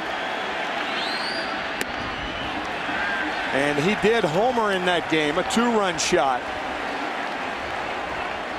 as the Indians drew first blood. And we could hear a rather good-natured exchange that night, particularly with Royce Clayton, who was mic'd. But there was nothing good-natured about that last exchange. Meanwhile, the guy who was buzzed in his first at-bat with a fastball from Josh Beckett, Franklin Gutierrez, steps in. He had a mid-90s fastball sail up around his head back in the second inning, eventually drew a walk. We've seen Beckett on a ground ball by Garco throw one upper 90s over to first. He is all fired up here tonight.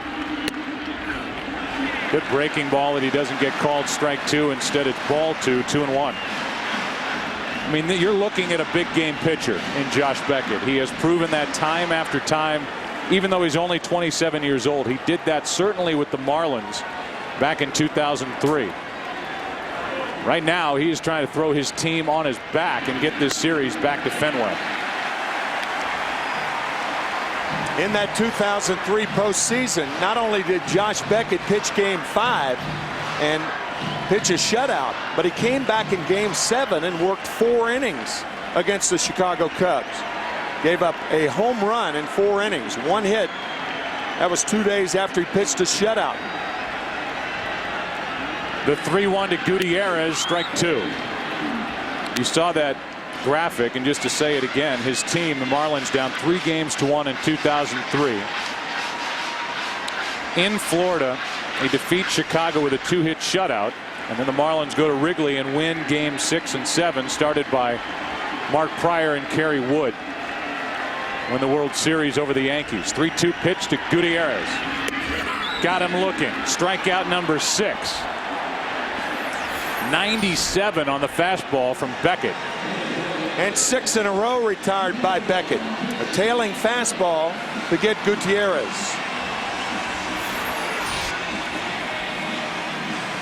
Number 9 hitter is Casey Blake. I said 6 in a row. That's 10 in a row. One more time. The third time's a charm. 9 in a row retired by Beckett. With 2 out, nobody on. There's ball 1 up and away to Casey Blake. That is the official total. 9 straight retired by Beckett. Blake struck out his first time.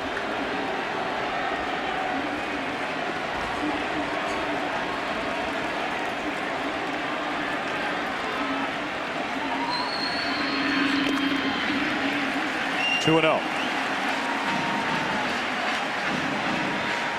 And any whispers of any health issue with Josh Beckett are completely put to sleep, put to bed, thrown out. He couldn't be pitching any better now after allowing a run on 3 hits in the first. With Boston, the Red Sox hitters haven't given him much breathing room. A 2-1 lead and a line drive into center. Base hit, Casey Blake, and the 5th inning still alive. Here's Grady Sizemore, who hit 24 home runs during the regular season, has 2 this postseason.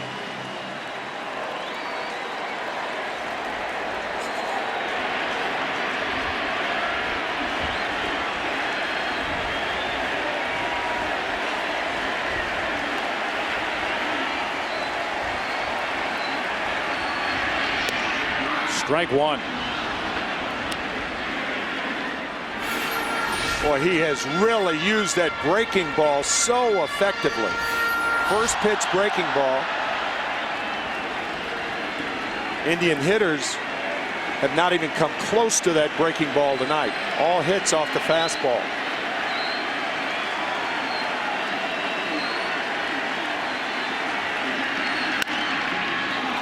Beckett can't get it, and neither can Lugo, who knocks it away from Pedroia. First and third, 2 out.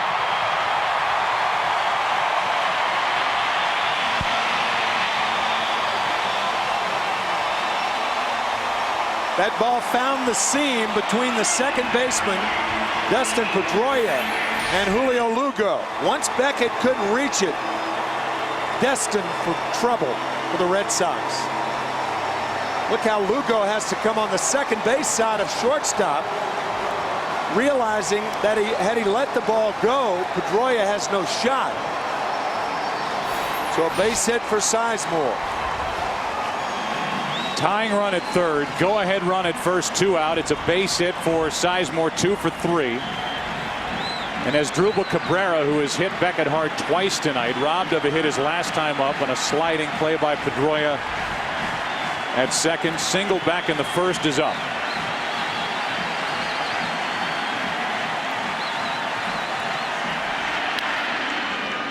The curveball fouled away, strike one. Just the look in the eyes of Asdrubal Cabrera. He is not fazed at all by this situation, and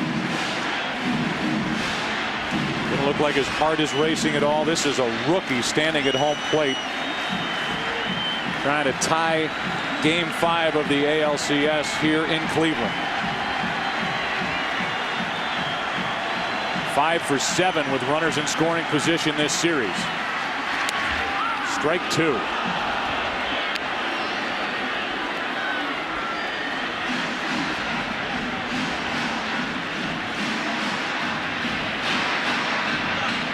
Called up August 7th.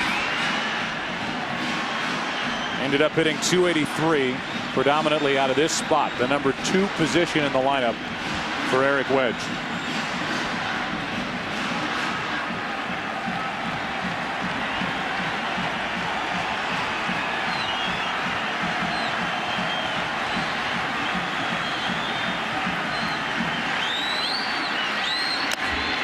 Another strikeout for Beckett, number 7 on the night. 2 hits in the inning. 6th inning now, bottom 3 in the lineup for Boston. That means that Varitek will start it, then Crisp and Lugo. Good swing by Varitek on a high fastball, strike 1. Jason's been hit by a pitch. He has singled, and he'll try to get something going. I think after that off day in the same town, Jason Varitek showing a quicker bat tonight, a fresher look at the plate. Also didn't make the start in Game 4 because Mirabelli did, catching Wakefield, so he's had a little time to catch his breath. He doesn't like to hear people like us say that he gets tired at the end of a long season, but it's only natural after logging most of the innings behind the plate. Nature of the position. Strike 2 on Varitek. He didn't like the call, at least questioned Gary Cedarstrom. Good breaking ball from Sabathia. Varitek, a better fastball hitter, can turn the fastball around, has trouble with the breaking ball. To the left side, Peralta has time. 1 away. We talked about umpires policing the game. What a tremendous job home plate umpire Gary Cedarstrom did to avoid a fight in the middle of the field last inning. Kenny, Josh, not a word, not a word, not a word, dude, not a word, not a word, not a word. You pitchers, you get your sprints in, now run all the way back. Talking to the guys in the bullpen, saying, all right, everybody sprint back to the bullpen, stretch out your legs, and Gary did a nice job just to physically be out there. Absolutely. Terrific. Strike 1 on Coco Crisp. Let's go down to Chris Myers. All right, yeah, Joe, the chatter from the Indians bench was that Beckett was upset with Lofton dropping his bat in the earlier pitch, and he mouthed off, said something to Kenny Lofton first, and Kenny shot back, and it could be a residual effect from the other night, as Tim pointed out.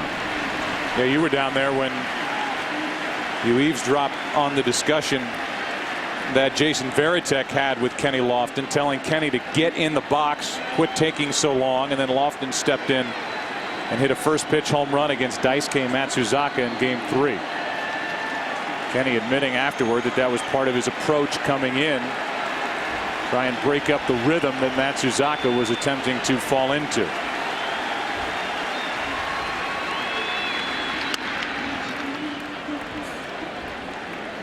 One ball, 2 strikes on Crisp, who has struck out twice tonight and has not been a factor in this ALCS.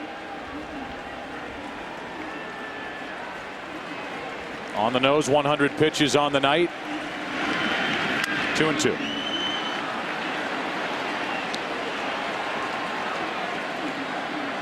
Crisp is a speed guy. He stole 28 bases during the regular season, so if he can find his way on, he can make something happen for Boston.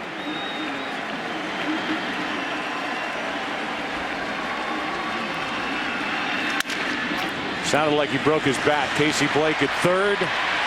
2 out.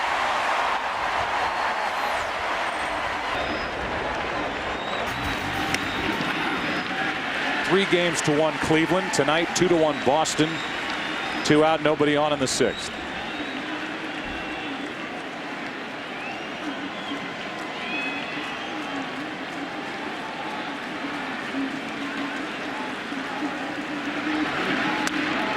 Totally fooled by Sabathia. Lugo in the hole 0-2. In this inning, Sabathia's breaking ball has been much better than any other inning this evening. Really on top of the diving breaking ball.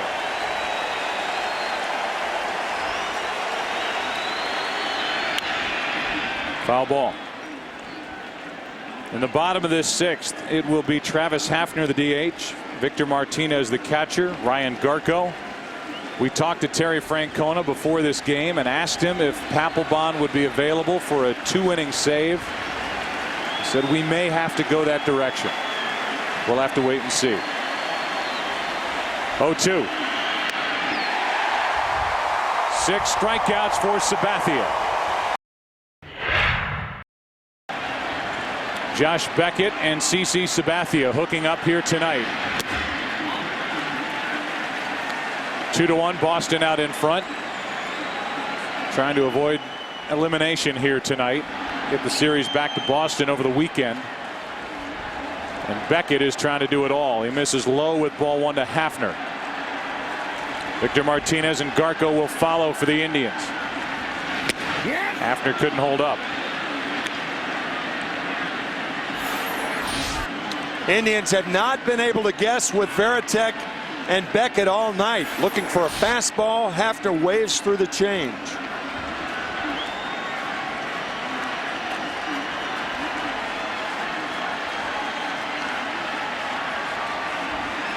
Fastball away.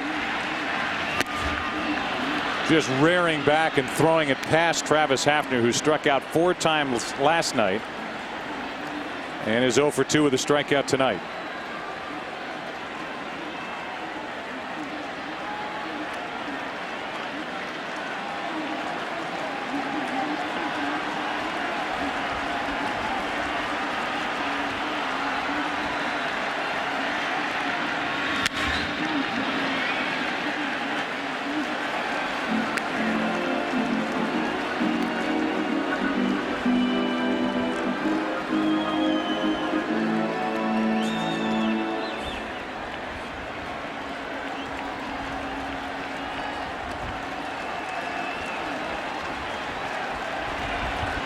Papelbon in his routine of jogging around, getting loose as we play here in the bottom of the 6th. 1-2 pitch. Breaking ball strikes him out looking, and there's that good Beckett curveball.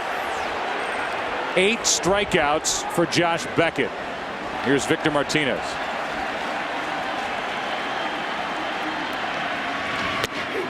Curveball, strike 1. Wicked curveball, one after the other.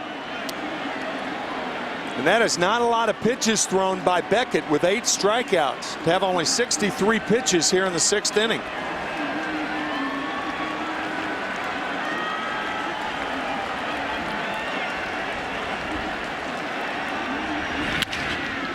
To his left, Lugo has time with Martinez running, 2 out. We talked to Terry Francona about Beckett. He had pulled Beckett after 80 pitches, 6 innings, and he said, yeah, he tightened up a little bit in his back. It was a cold night. Team was way up. It made a lot of sense to pull him. Said, we think it was the right move, especially being tight at the end of a long season. Well, whatever tightness was there that Francona was talking about during and after game 1 is clearly out of there, because we haven't seen Beckett any better. With 2 out, nobody on. 1 ball, 1 strike on Garko. Yeah, along with being fluid, Josh is throwing with just such a freedom of movement. And often that's exhibited with the breaking ball. You have that 12-6 breaking ball. That's where the freedom of movement comes into play more than any other pitch. He's had a good one tonight. Breaking ball has Garko leaning back. So far, Beckett in this postseason has allowed 3 runs in 20 2/3 innings. 13 total hits, 23 strikeouts, and while he threw the 4-hit shutout in game 1 of the division series against the Angels, considering the circumstances and what the Red Sox are up against here tonight, I don't think Beckett could be doing any better. No. 23 Ks and 1 walk. 1.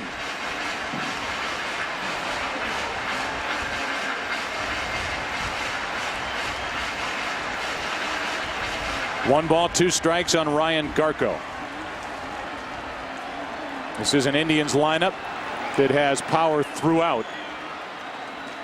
Garko a part of that. 2-2.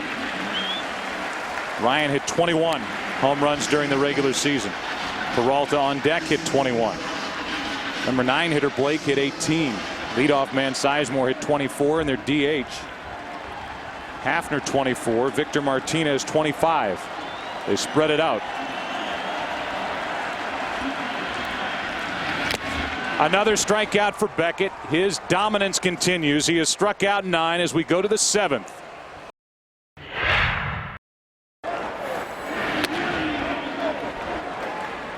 Indians lead the series by 2 games. The Red Sox lead this game by 1 run, and Dustin Pedroia, leadoff man in the lineup for Terry Francona, will try and get something started for Boston. There is action for the Indians in their pen. And Pedroia into right center field, trying to plug the gap. He's done that. Pedroia will have at least 2. It's played well by Sizemore, and it's a leadoff double for Dustin Pedroia.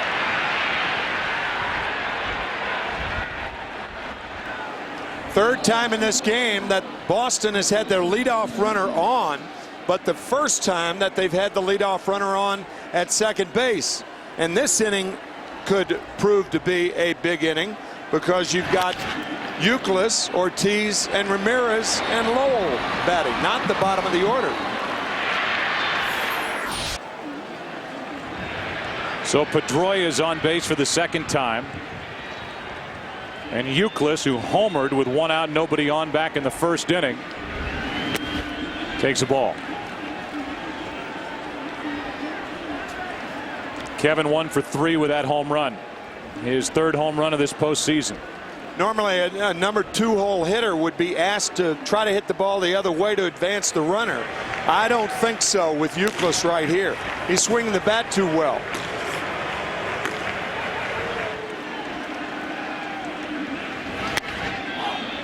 Two and 0.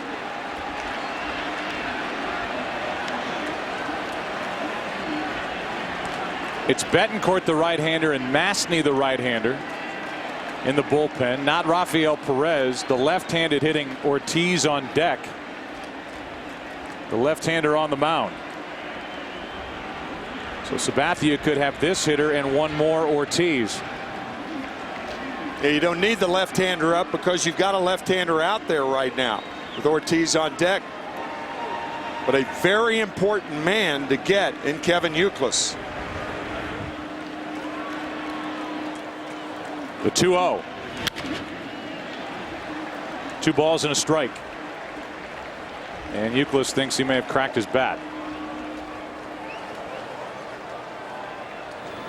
69 degrees at the start of the night.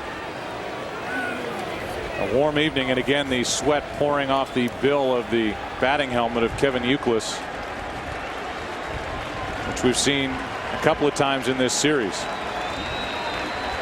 2 balls and a strike. Runner at second, nobody out, and Youkilis into right center field. That will at least advance the runner as Sizemore can't make the play. Knocks it away. Pedroia will score, and Youkilis ends up at third. It's 3-1 Boston here in the 7th. One look cost Grady Sizemore from going full blast after that ball. The ball was tailing back to Gutierrez, and that one look by Sizemore, thinking Gutierrez had it right there. That look. Now by the time he turns it on, the ball hits off the end of the glove. Youkilis has a double. Pedroia scores to increase the Red Sox lead. Make that a triple by Kevin Youkilis.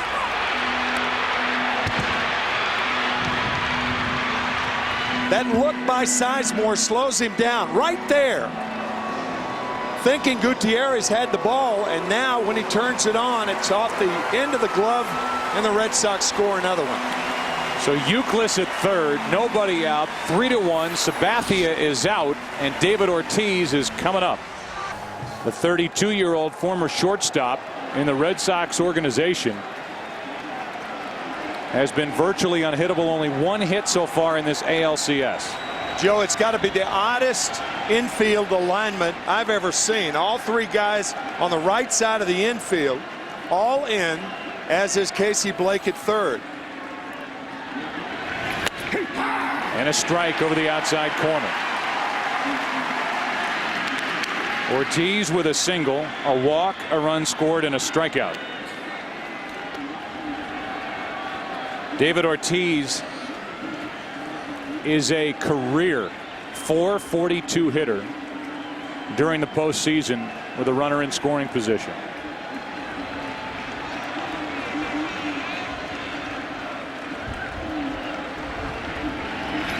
Down and away. The bigger the situation, the better he is. With the bases empty, 276 during his career in the postseason. Runners on, 385. Runners in scoring position, 2 out, 500. He's had 8 game-winning RBIs in 45 career postseason games. And his numbers are outstanding in games in which the Red Sox face elimination. The 1-1 pitch from Betancourt. In the air to left field, well hit. Back is Lofton at the track to make a basket catch for a long sac fly for David Ortiz. Youkilis scores, and it's 4-1 Red Sox here in the top of the 7th. Good play by Lofton, drifting back. You see some football players do this, but rarely baseball players. But a fine basket catch over the shoulder by Lofton. Youkilis walks home to extend the Boston lead. So Ramirez drives home the run after Youkilis got the RBI triple. Again, it's the same guys, but a difference in this inning is that Pedroia got on to start it. Pedroia has hit the ball hard tonight. He has hit into some tough luck all series, and he started this, at the moment, 2-run 7th inning with a leadoff double.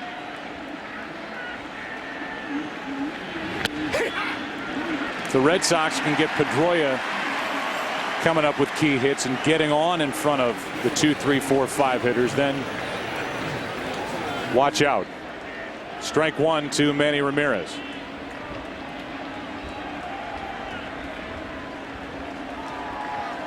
Fausto Carmona and Curt Schilling would hook up in Game 6 on Saturday at Fenway if the Red Sox win tonight.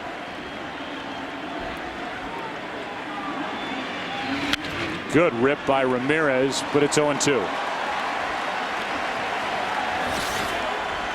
Game 2. Both Carmona and Schilling were gone by the end of the 5th. And for Schilling, 5 earned runs on 9 hits.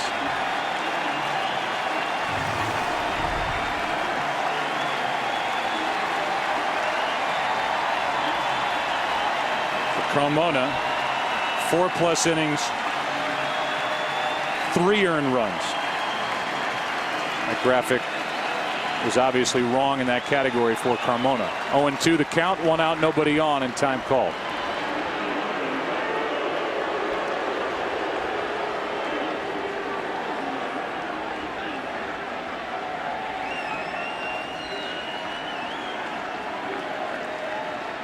Ramirez has been on base 3 times tonight with a double, an RBI single, and a walk. Only 1 out in the inning, and Sabathia's night is finished. 4 runs on 10 hits. 6 strikeouts, 2 walks.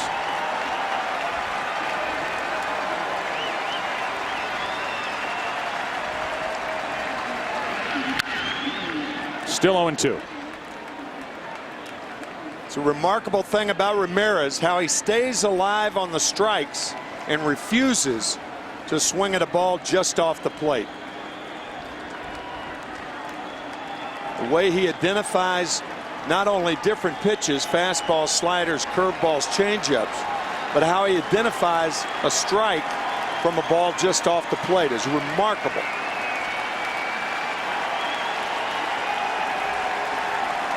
Four for 7 with 5 walks after an 0-2 count this postseason.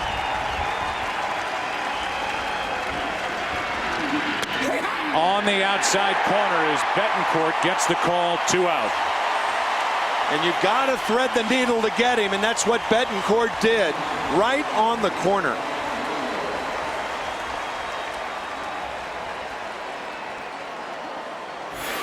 What's happened on the other side with the Indians hitting and what Josh Beckett has done is because his pitch count is so low at 80. Beckett has taken this into an area where if he turns in another inning or another inning plus, the Indians do not get to go to work against the middle and setup relief of the Boston Red Sox. It could be Josh Beckett doing it all himself or handing the ball to Jonathan Papelbon. Keep in mind, we mentioned it earlier in the series, Jonathan Papelbon has never earned a 6-out save. Never. And he could be called upon that tonight. With the off day tomorrow, the off day yesterday, we are looking at a very fresh short reliever for the Red Sox. Papelbon has not pitched since Saturday, when he went 2 innings in game 2, the 11-inning night and early morning.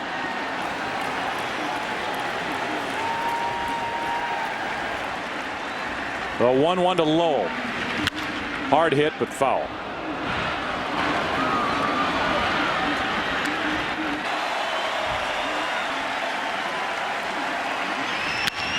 Lowell into center field and right at Grady Sizemore.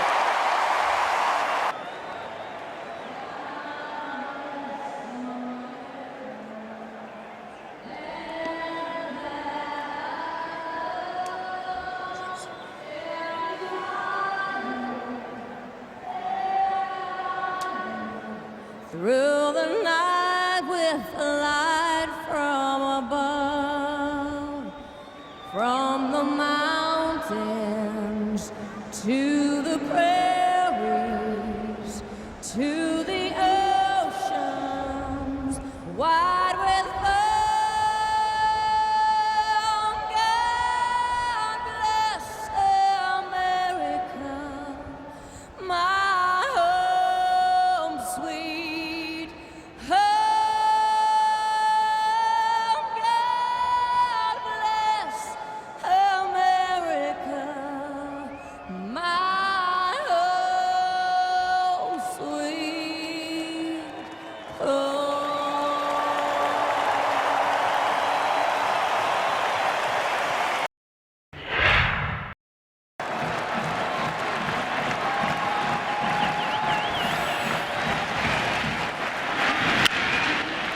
Left side, Lowell ranging far to his left and getting the out.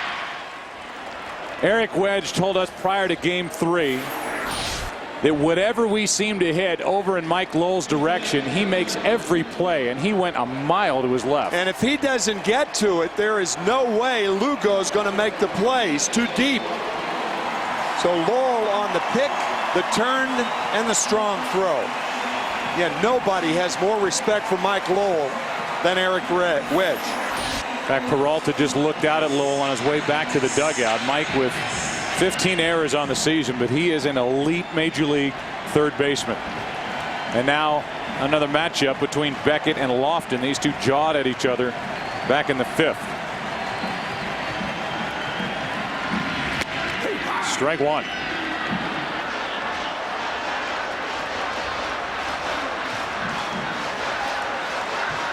A 3-run Red Sox lead here in the 7th inning.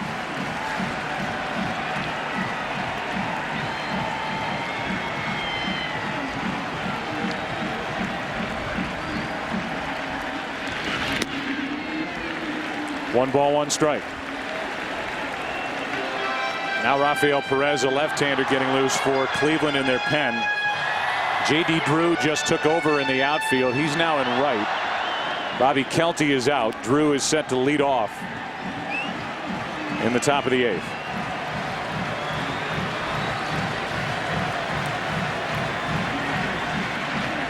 Indians and their fans want it to end right here tonight, not having to go back to Boston.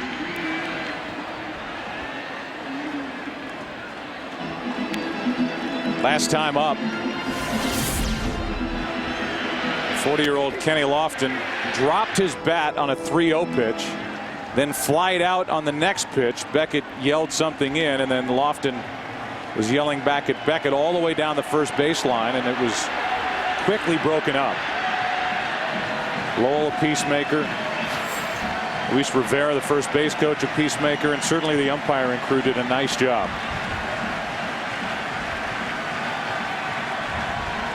One-two pitch to Kenny Lofton. 2-2. 96 career postseason hits for Lofton. Picked up at the end of July. Hitting .333 at the start of the night this postseason for Cleveland. 2-2.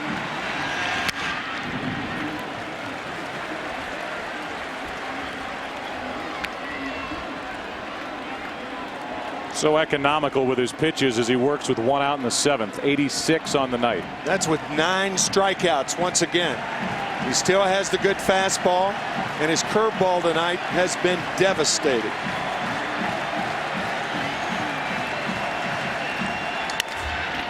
Awkward swing. Lugo won't have a play. Beckett missed it. Went right under his glove, and Lofton is on.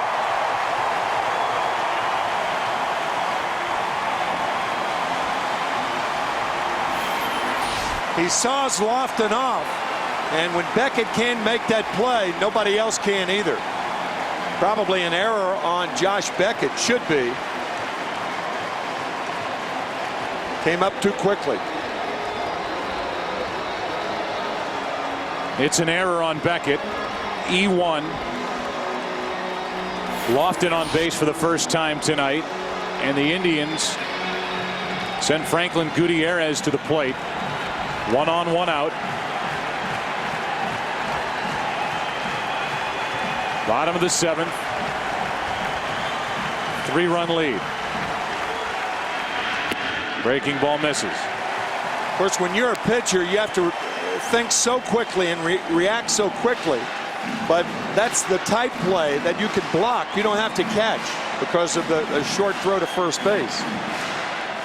Of course, you want to block it and keep the ball in front of you and have it not go that far away, but Beckett coming up too quickly and made the error.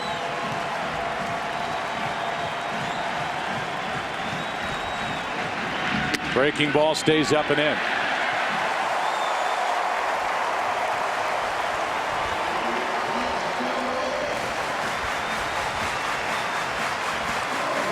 Nobody is up for Boston in their bullpen.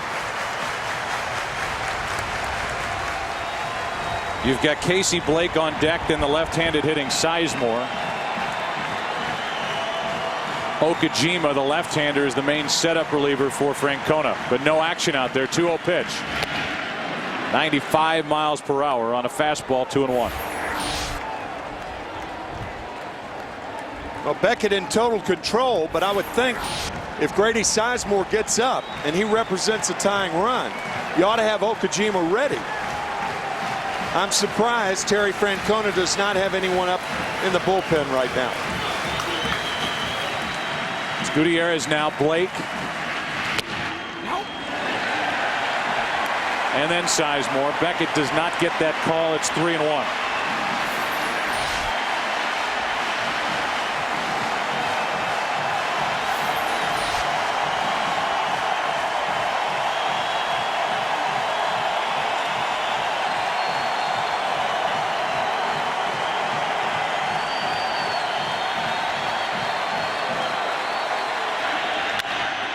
In the air to left center field. Gutierrez went up to get it. Skies it to Coco Crisp. 2 out. There's a big out for Beckett with a 3-1 count to get Franklin Gutierrez. Here's Casey Blake. Breaking ball has Blake with his knees buckling. Strike 1.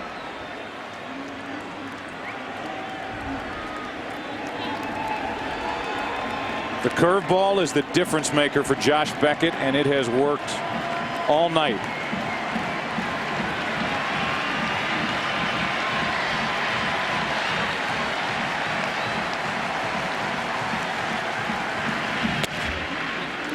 Still hitting 96 with a fastball. 1-1.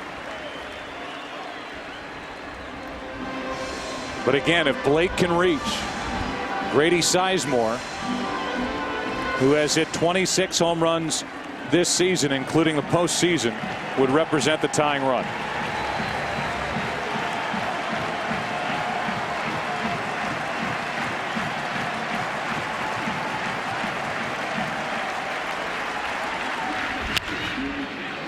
Defensive swing on that 95-mile-an-hour fastball. Strike 2.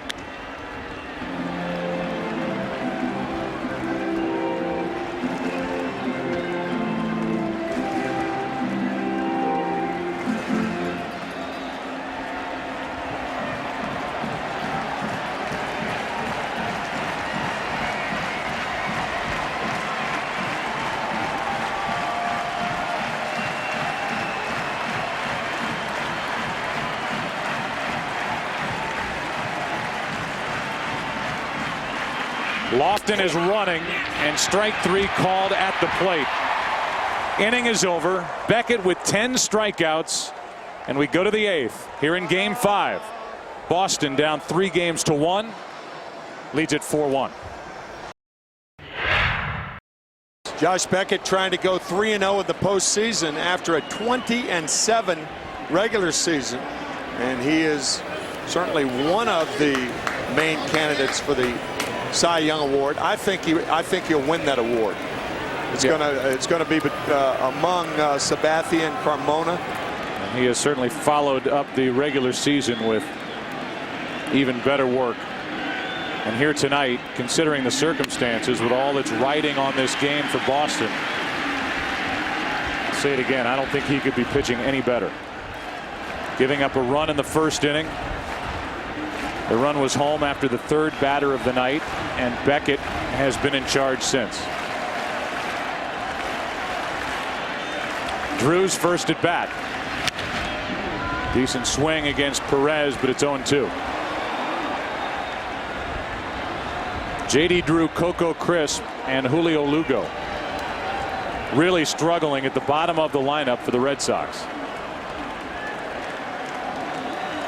And I wonder if and when Game 6 rolls around on Saturday night, and that's up to the Indians and Red Sox tonight, if there'll be lineup changes and a guy like Jacoby Ellsbury could be in there, or somebody else to try and get some help for the heart of this lineup for Boston.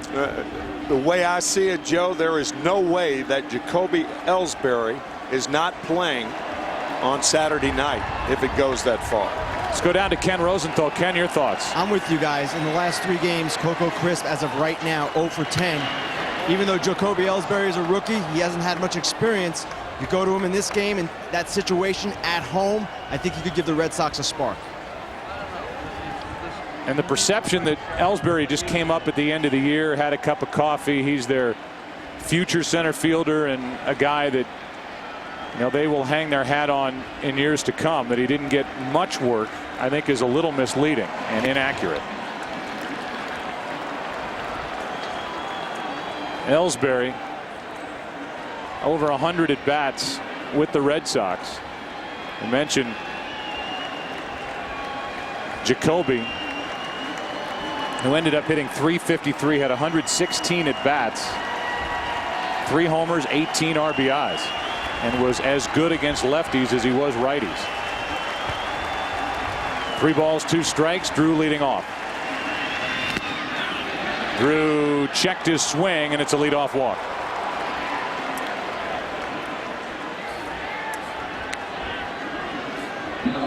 So the bullpenners are out there like they're in the show Stomp.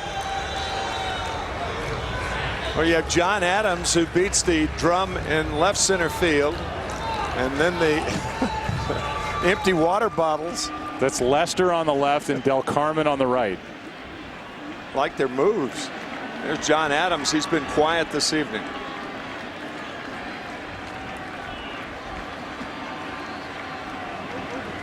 I mean, this is a bullpen group. Here's a team that's down 3 games to 1. And the guy that anchors that pen is about as loose a guy as you will ever find. Here's Varitek, 1 on, nobody out, and that's strike 1. Here's Papelbon 2 innings ago.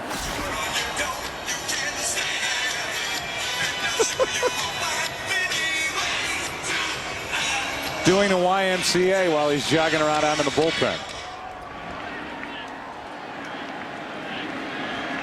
And there's nobody better on the mound than Papelbon. Had a phenomenal season, and he likes to keep it light until he's out in the middle of the diamond.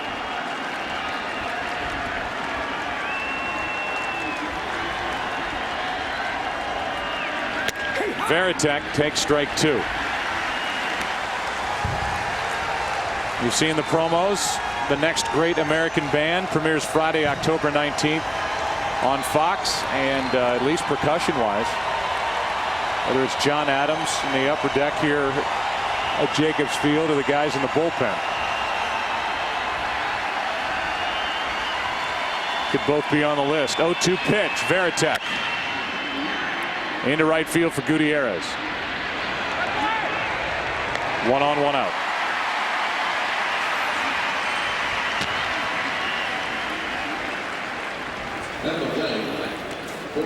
Varitek 1 for 3 on the night, and here is Coco Crisp, who is 3 out of 19. In Coco's arsenal during the season, he bunts a lot. He has not tried to bunt for a base hit in this series. He's tried to bunt for a sacrifice. Tried that earlier in the game with runners on at first and second and nobody out, but not for a base hit.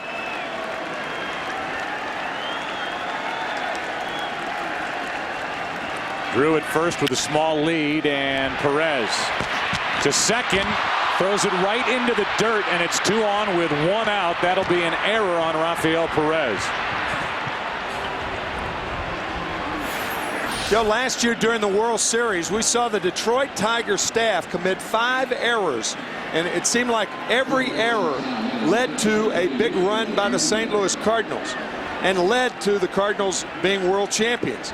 I think it's epidemic in baseball that pitchers are not fielding their positions as well as they used to. I think those drills should be rushed. You know, a pitcher throwing to a base anyway, he's used to throwing a ball that moves, and it's very difficult for them to pick up a ball and throw it straight. You see that an awful lot. Now, pitchers not fielding their positions effectively. Papelbon now to the point of his preparation where he's up on the mound and starting to think about what may come his way. later in this 8th or in the 9th as Julio Lugo steps in, hitless tonight and 2 out of 17. Lugo's spot to me is safer in the lineup than Coco Crisp. Yeah. Lugo's the shortstop. Now Alex Cora is the guy who could get the nod, but you could see them sticking with Lugo. Coco Crisp is just having a rough time, and with Ellsbury, their star in waiting, I would think he's got a shot of being in the game if there is a game 6. There's Jacoby. 2 on, 1 out. 1 ball, 1 strike.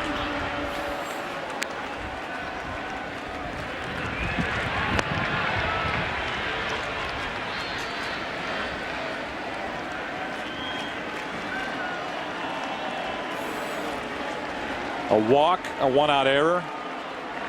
Tom Masney getting loose. He was the winner in game 2.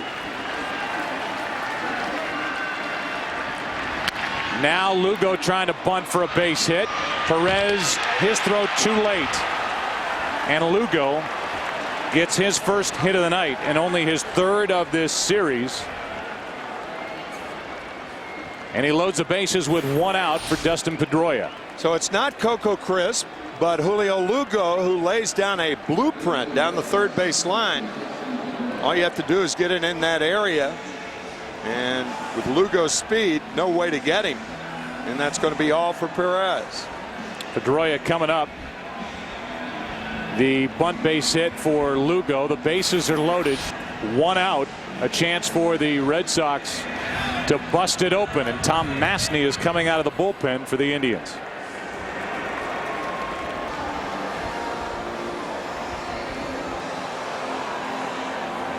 Here's Tom Masney, and Tom Masney has one very important inning in this ALCS. It came in game 2. It came in the bottom of the 10th in a 6-6 game against Ortiz, Ramirez, and Lowell. Went through him 1, 2, 3. He got the win when the Indians exploded for 7 in the 11th. Bases are loaded. 1 out for Pedroia. Ball 1.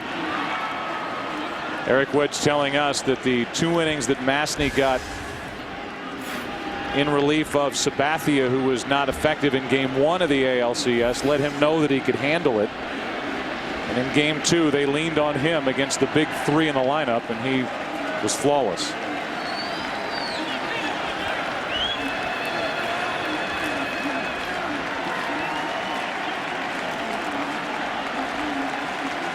Pedroia tonight has hit the ball hard 3 times. He's 2 for 4. That gets away from Martinez. Coming to the plate is Drew, and it's another run. 5-1 on what looked to be a pass ball by Victor Martinez. Normally with a runner on at second base, the catcher changes his signs, and if it was a cross-up, he'll go out to talk to his pitcher, but evidently that was not the case. That fastball just squirted through the webbing of Victor Martinez, and the Red Sox have another one. It is a pass ball. The other runners move up to second and third. The infield comes in. Now it's Crisp at third. Lugo is halfway to third base, and Pedroia takes strike 1. 2-1.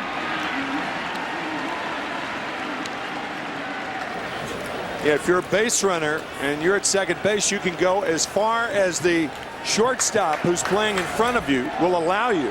You can even go in this area right here, and that's about where Lugo was.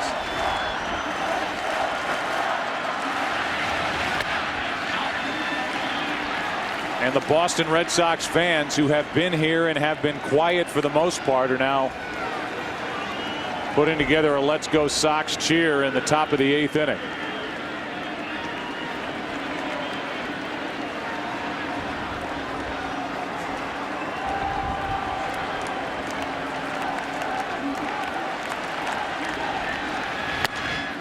And that's low to load him up again for Kevin Youkilis. The Red Sox in their postseason history, when they have trailed 3-1 in a best-of-7 series. You go back to 1967. They won games 5 and 6 and then lost game 7. 1986 against the Angels, they swept on through and won it in 7 games. 99, they lost the next game, game 5 to the Yankees, and then in 04, not only down 3-1, they were down 3-0 in games and came back and beat the Yankees, went on and beat St. Louis in the World Series. Here's Euclid, and there's ball 1.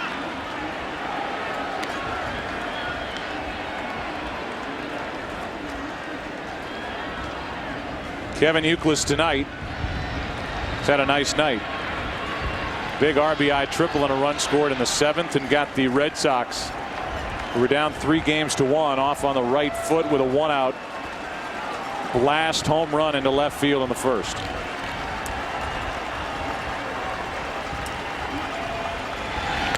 Wow. 2-0 from Masny.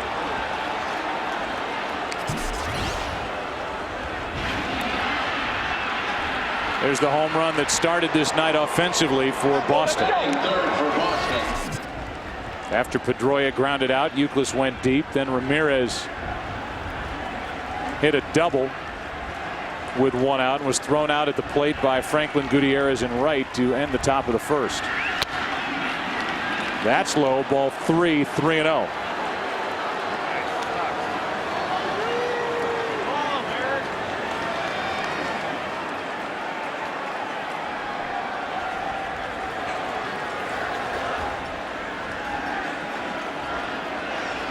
Red Sox have already seen Manny Ramirez walk 3 times with the bases loaded in this series. And now Euclid does it to force home another run and make it 6-1.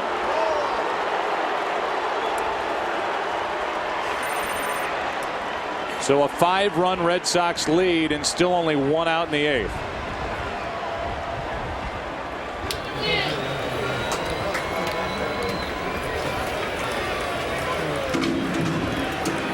So that ties a single postseason series record done by the 45 Tigers and the 31 Athletics, and now it's David Ortiz who's got to love this situation. Bases loaded, 1 out, a right-hander on the mound, young Tom Masny, and a visit from Carl Willis, trying to help Masny figure out how to get Ortiz. Yeah, not only a right-hander on the mound, but a right-hander who's having control problems. And when a big, strong clutch hitter like Ortiz can smell that.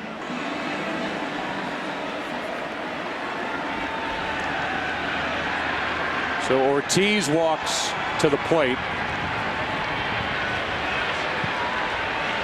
And he's got the bases loaded in front of him, only 1 out.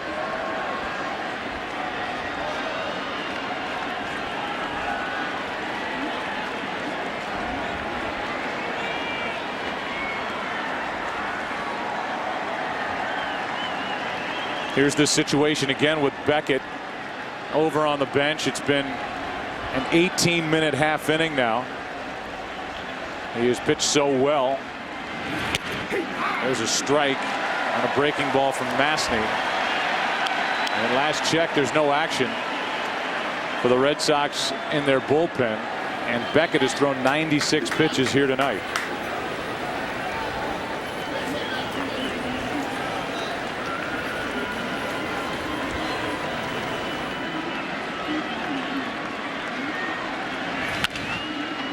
Oh, 2. You'd say, well, Beckett is in total control. There's no doubt. Could not have pitched any better here tonight, but they also have Papelbon waiting down there. I'm sure they want to get him some work. He has not pitched since this series shifted to Cleveland, and it's an off day tomorrow. Mentioned earlier, after the complete game in Game 5 back in 2003, Beckett came out and worked 4 innings. Here's a fly ball into deep left center field, deep enough to get Lugo to the plate. He will tag and score. It's another RBI for Ortiz, and it's 7-1. Second straight sac fly for David Ortiz, and Lugo, who loaded the bases with a bunt hit, Comes across the plate. It's a 6-run lead. And I get your drift, Joe, about whether to take Beckett out of the game or not now, but I guess Terry Francona is thinking, well, there's no way he's going to be pitching Game 7, even though he did it back in 2003. That is not the mantra of the Boston Red Sox. So I guess that is entering their thinking, and that's why he will perhaps, or probably, I guess, go out in the 8th inning. Daisuke is scheduled to pitch a Game 7 if there is one against Jake Westbrook.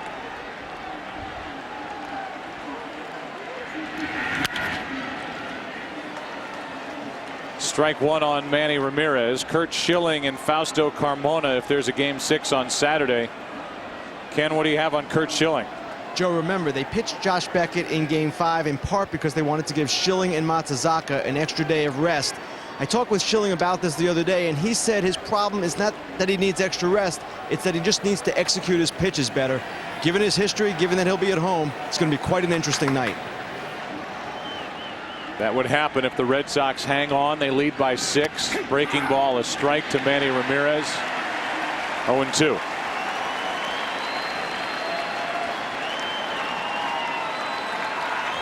Mastny, in essence, has to go through the same 3 guys to get out of this 8th inning that he had to retire in the 10th inning of Game 2 to get the win.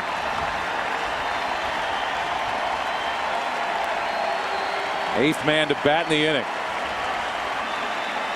Started with a leadoff walk from Perez to J.D. Drew.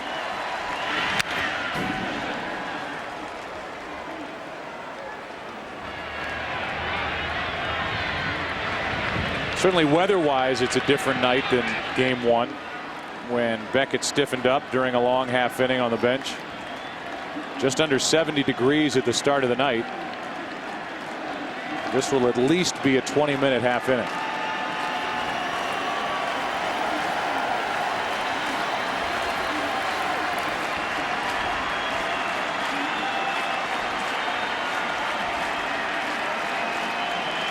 Okajima's had 2 days off. 0-2 pitch. Got him on the outside corner. And the inning is over.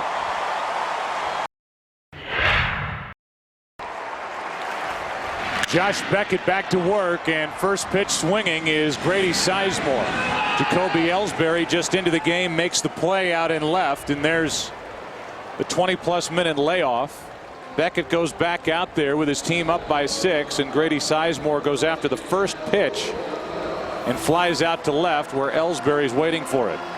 You talk to the players, the one thing players will always tell you is the toughest thing to do is to go in for late inning defense, because normally the score is kind of tight. Well, Ellsbury in there, I think this answers a question about whether he's going to start in Game 6 or not.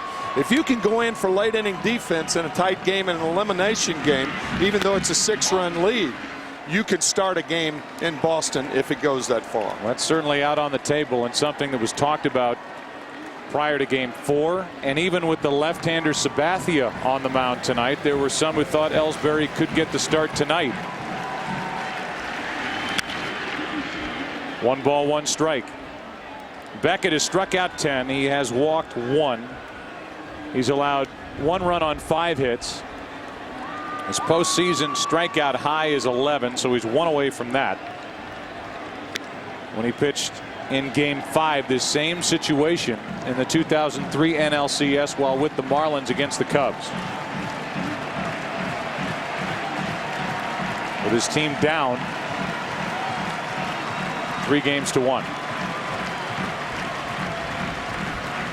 As Drupal Cabrera's 1 for 4. He extends his hitting streak to 7 games. The 1-1.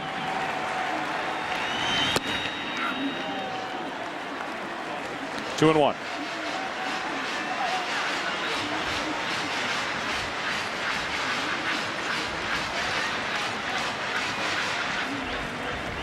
Now Okajima and Jonathan Papelbon are getting loose.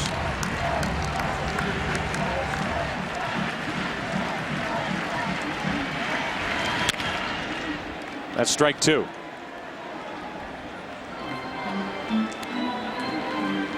In case you're wondering about pitch count, Beckett is now up over 100 at 101.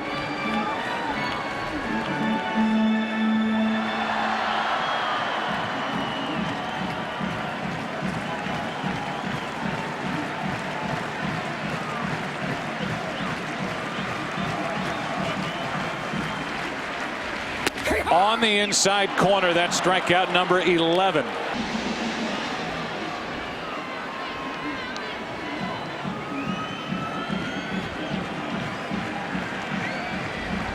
So the 11 strikeouts ties his personal postseason career high, and he misses with a fastball to Travis Hafner, who has struck out twice tonight and 6 times the last 2 nights.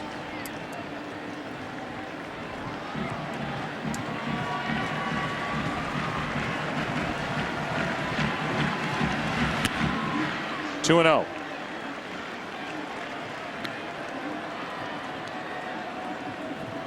The Red Sox postseason record for strikeouts in a game, Pedro Martinez with 12 in 1999 against the Yankees in the ALCS Game 3.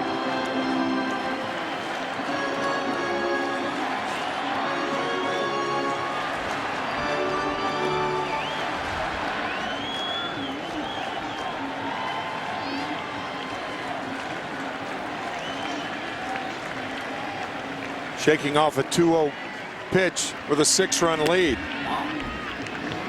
And missing with ball 3. On deck is Victor Martinez.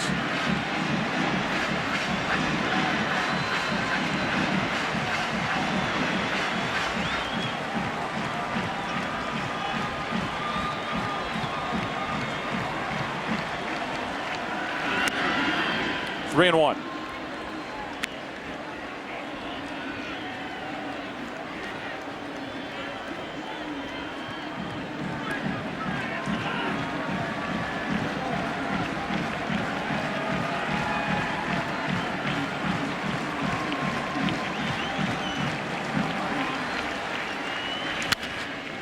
Now full count. Travis Hafner trying to get anything going at the plate here tonight that he hopes could carry over in a Game 6 if we go there.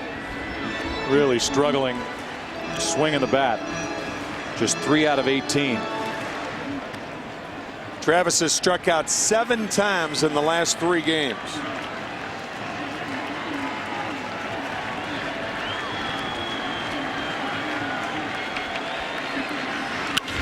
Another foul. That's an idea of how hard Beckett continues to throw.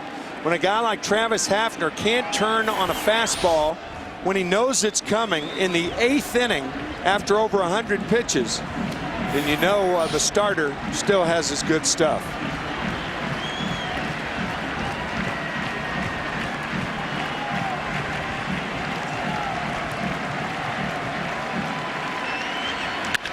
Up the middle. Lugo to his left on 2 bounces makes the play, and Beckett is through 8 innings here tonight.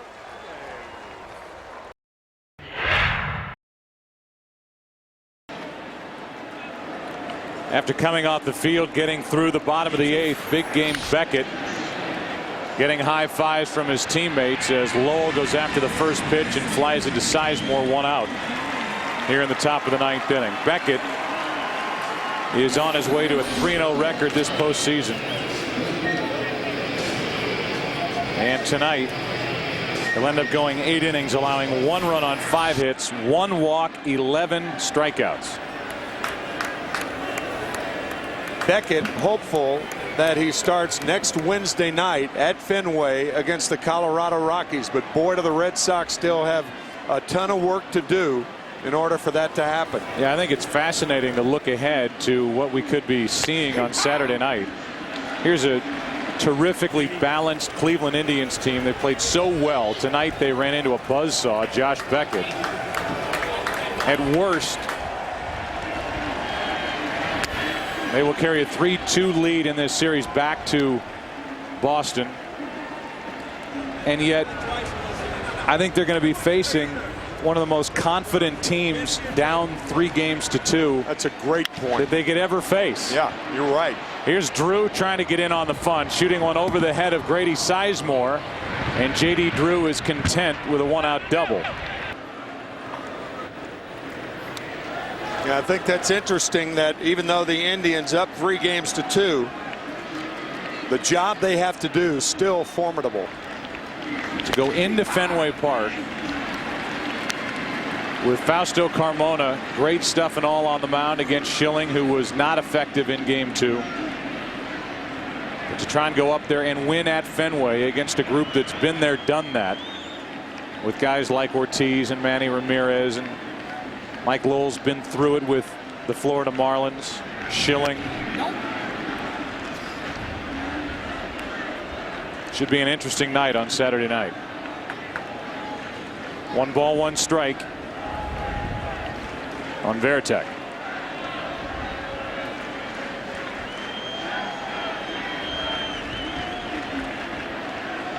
Varitek on base twice tonight with a hit. Been hit by a pitch. He's 1 for 3 and set up here at 1-2.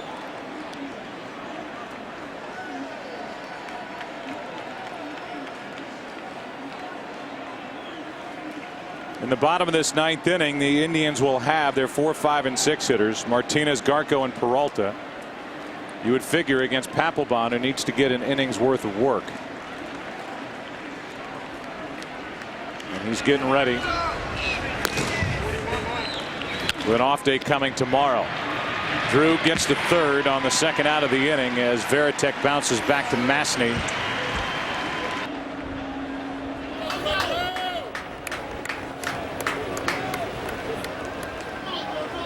Runner at 3rd, 2 out. Crisp is 0 for 4. Ball 1. Coco has struck out twice, grounded out, reached on a fielder's choice and an error in a big 3-run 8th inning.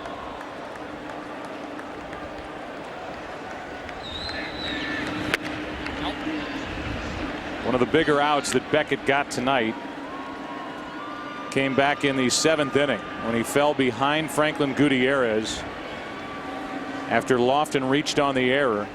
Came back, got Gutierrez, got Blake, and avoided having to deal with Sizemore in the 7th inning in what was at that time a 3-run game.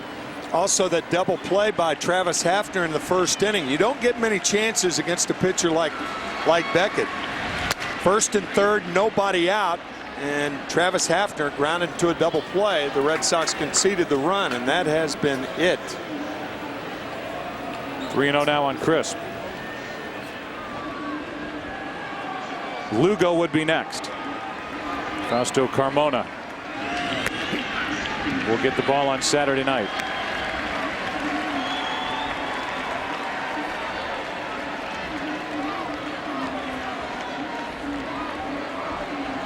Carmona, a 19-game winner, 23-year-old right-hander. Schilling, a 9-game winner,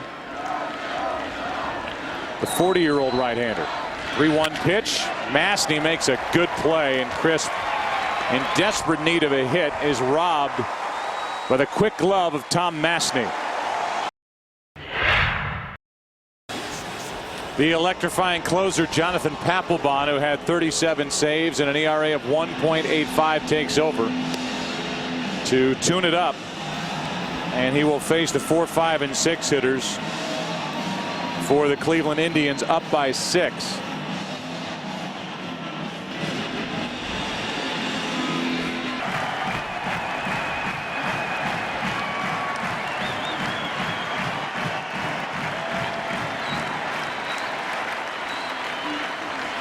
Papelbon's first of the night, fouled back, 96.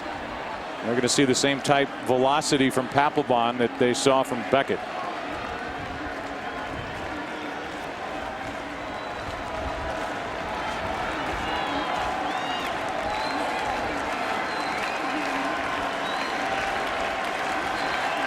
Martinez has a hit. Came back in the 1st inning, a 1-run, 3-hit 1st inning against Beckett.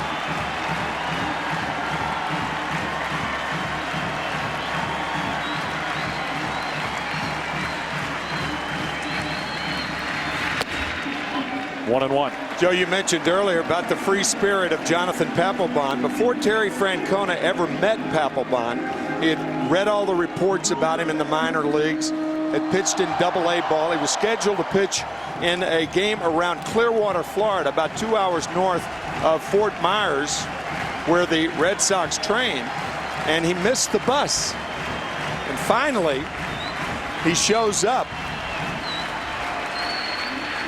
Terry Francona goes over, shakes his hand, and says, "Nice to meet you.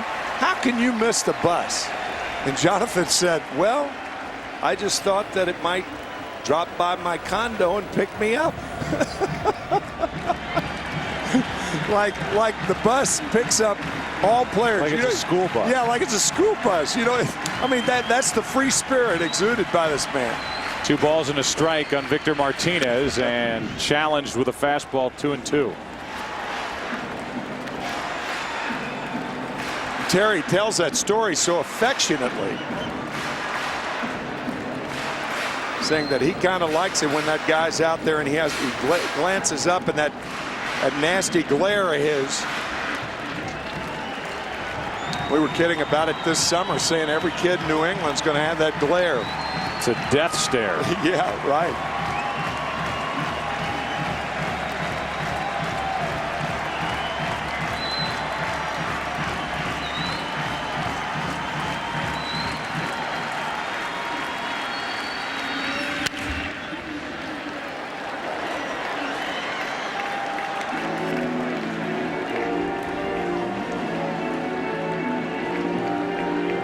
Indians came in having won 7 of 9 postseason games here in Cleveland against Boston. From the owner Larry Dolan on down and all of these great fans, they were hoping that this ALCS would end here tonight. So many players being quoted as saying, "We don't want to go back to Boston." The 2-2 pitch. 1 away.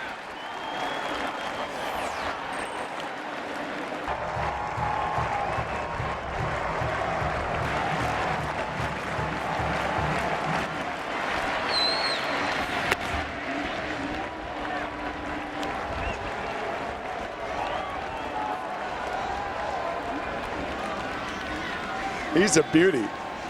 1 ball, no strikes. Ran out of gas a little down the stretch last year, so they were much more careful with how they used him this year. And that's where Hideki Okajima played such a large role, closing some games and getting some key outs.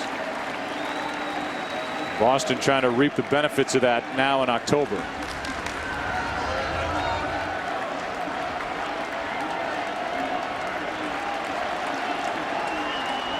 Two 2-0 the count on Ryan Garko. 2-1.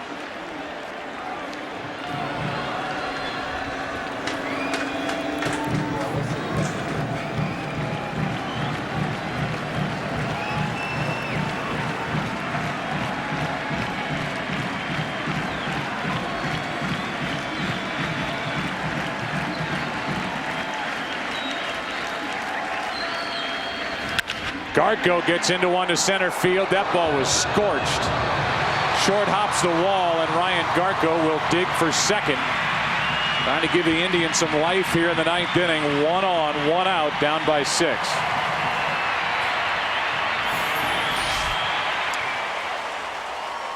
Fastball right down the pipe. Just a matter of whether that ball is going to be high enough to get over the head of Coco Crisp, and it was.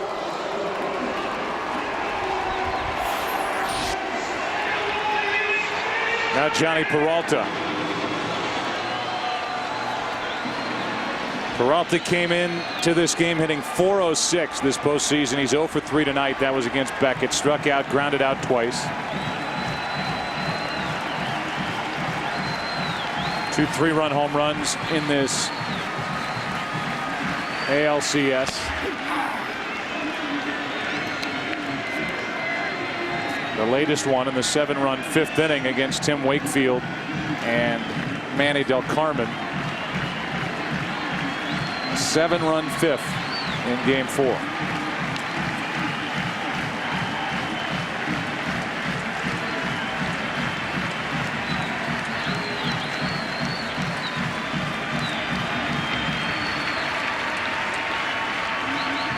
Peralta. 1 ball, 1 strike.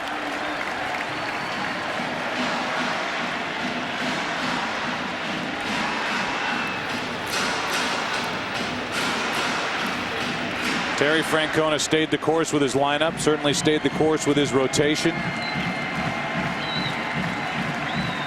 Beckett an extra day's rest. Getting the start tonight instead of pushing him up on short rest for Game 4. That's high, 2-1.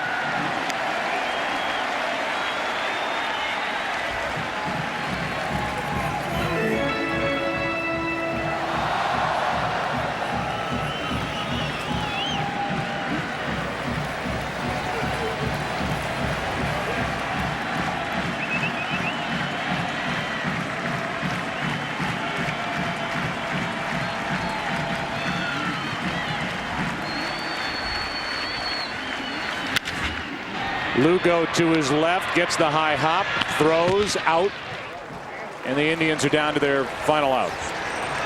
2 away here in the 9th inning.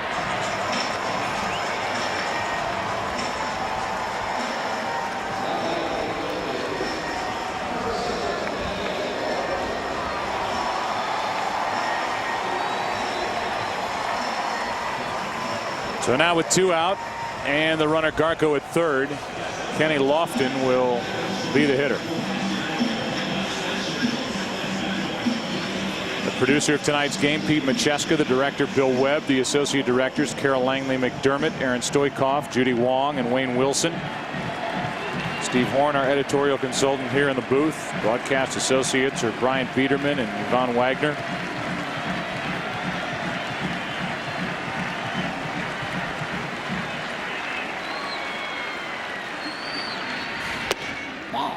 Ball 1.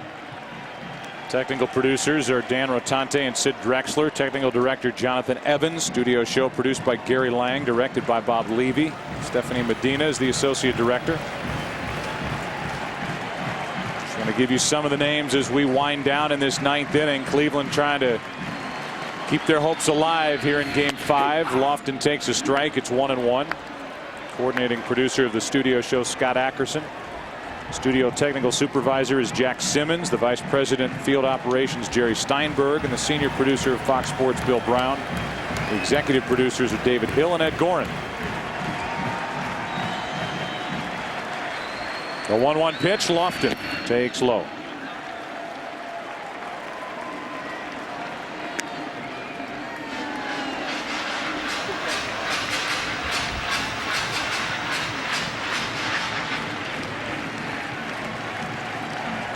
Lofton hitless tonight. Did reach on an error his last time up. The 2-1. 2-2.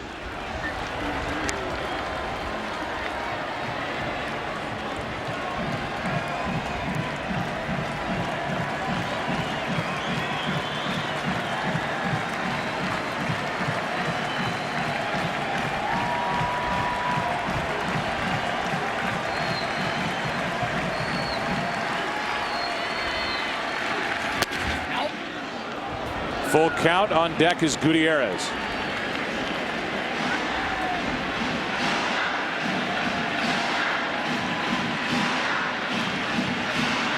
Eleventh time in the postseason for Lofton, and he is still searching for that first World Series ring.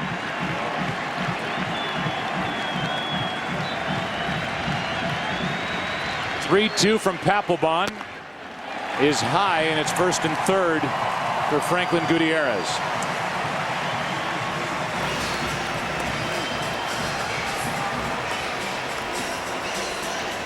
Gutierrez walks in 0 for 2 with a walk and hitting only .143 in this ALCS.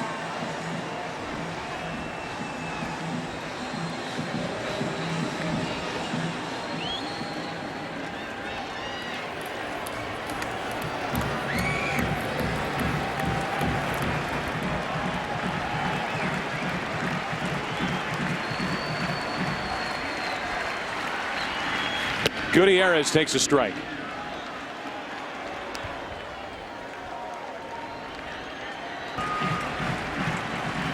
Seven to 1, bottom of the ninth inning. First and third, 2 out.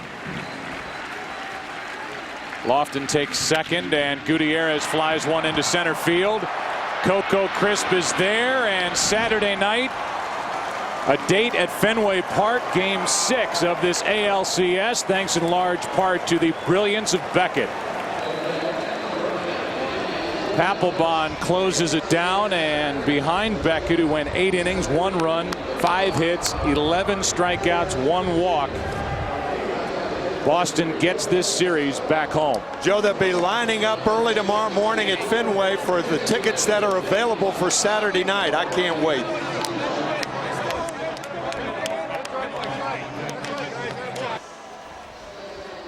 With Kevin Youkilis is Chris Myers. Chris.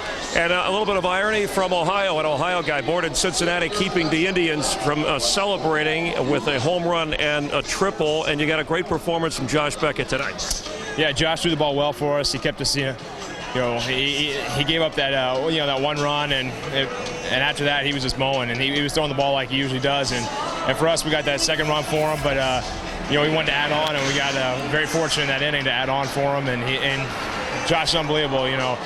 This year's been unbelievable for him, and we hope he wins the Cy Young, and he's showing it here in the playoffs why he should win it. Joe Buck pointed out there's probably never a more confident team down 3-2 than the Red Sox. As you go back to Boston, you certainly played with great confidence tonight.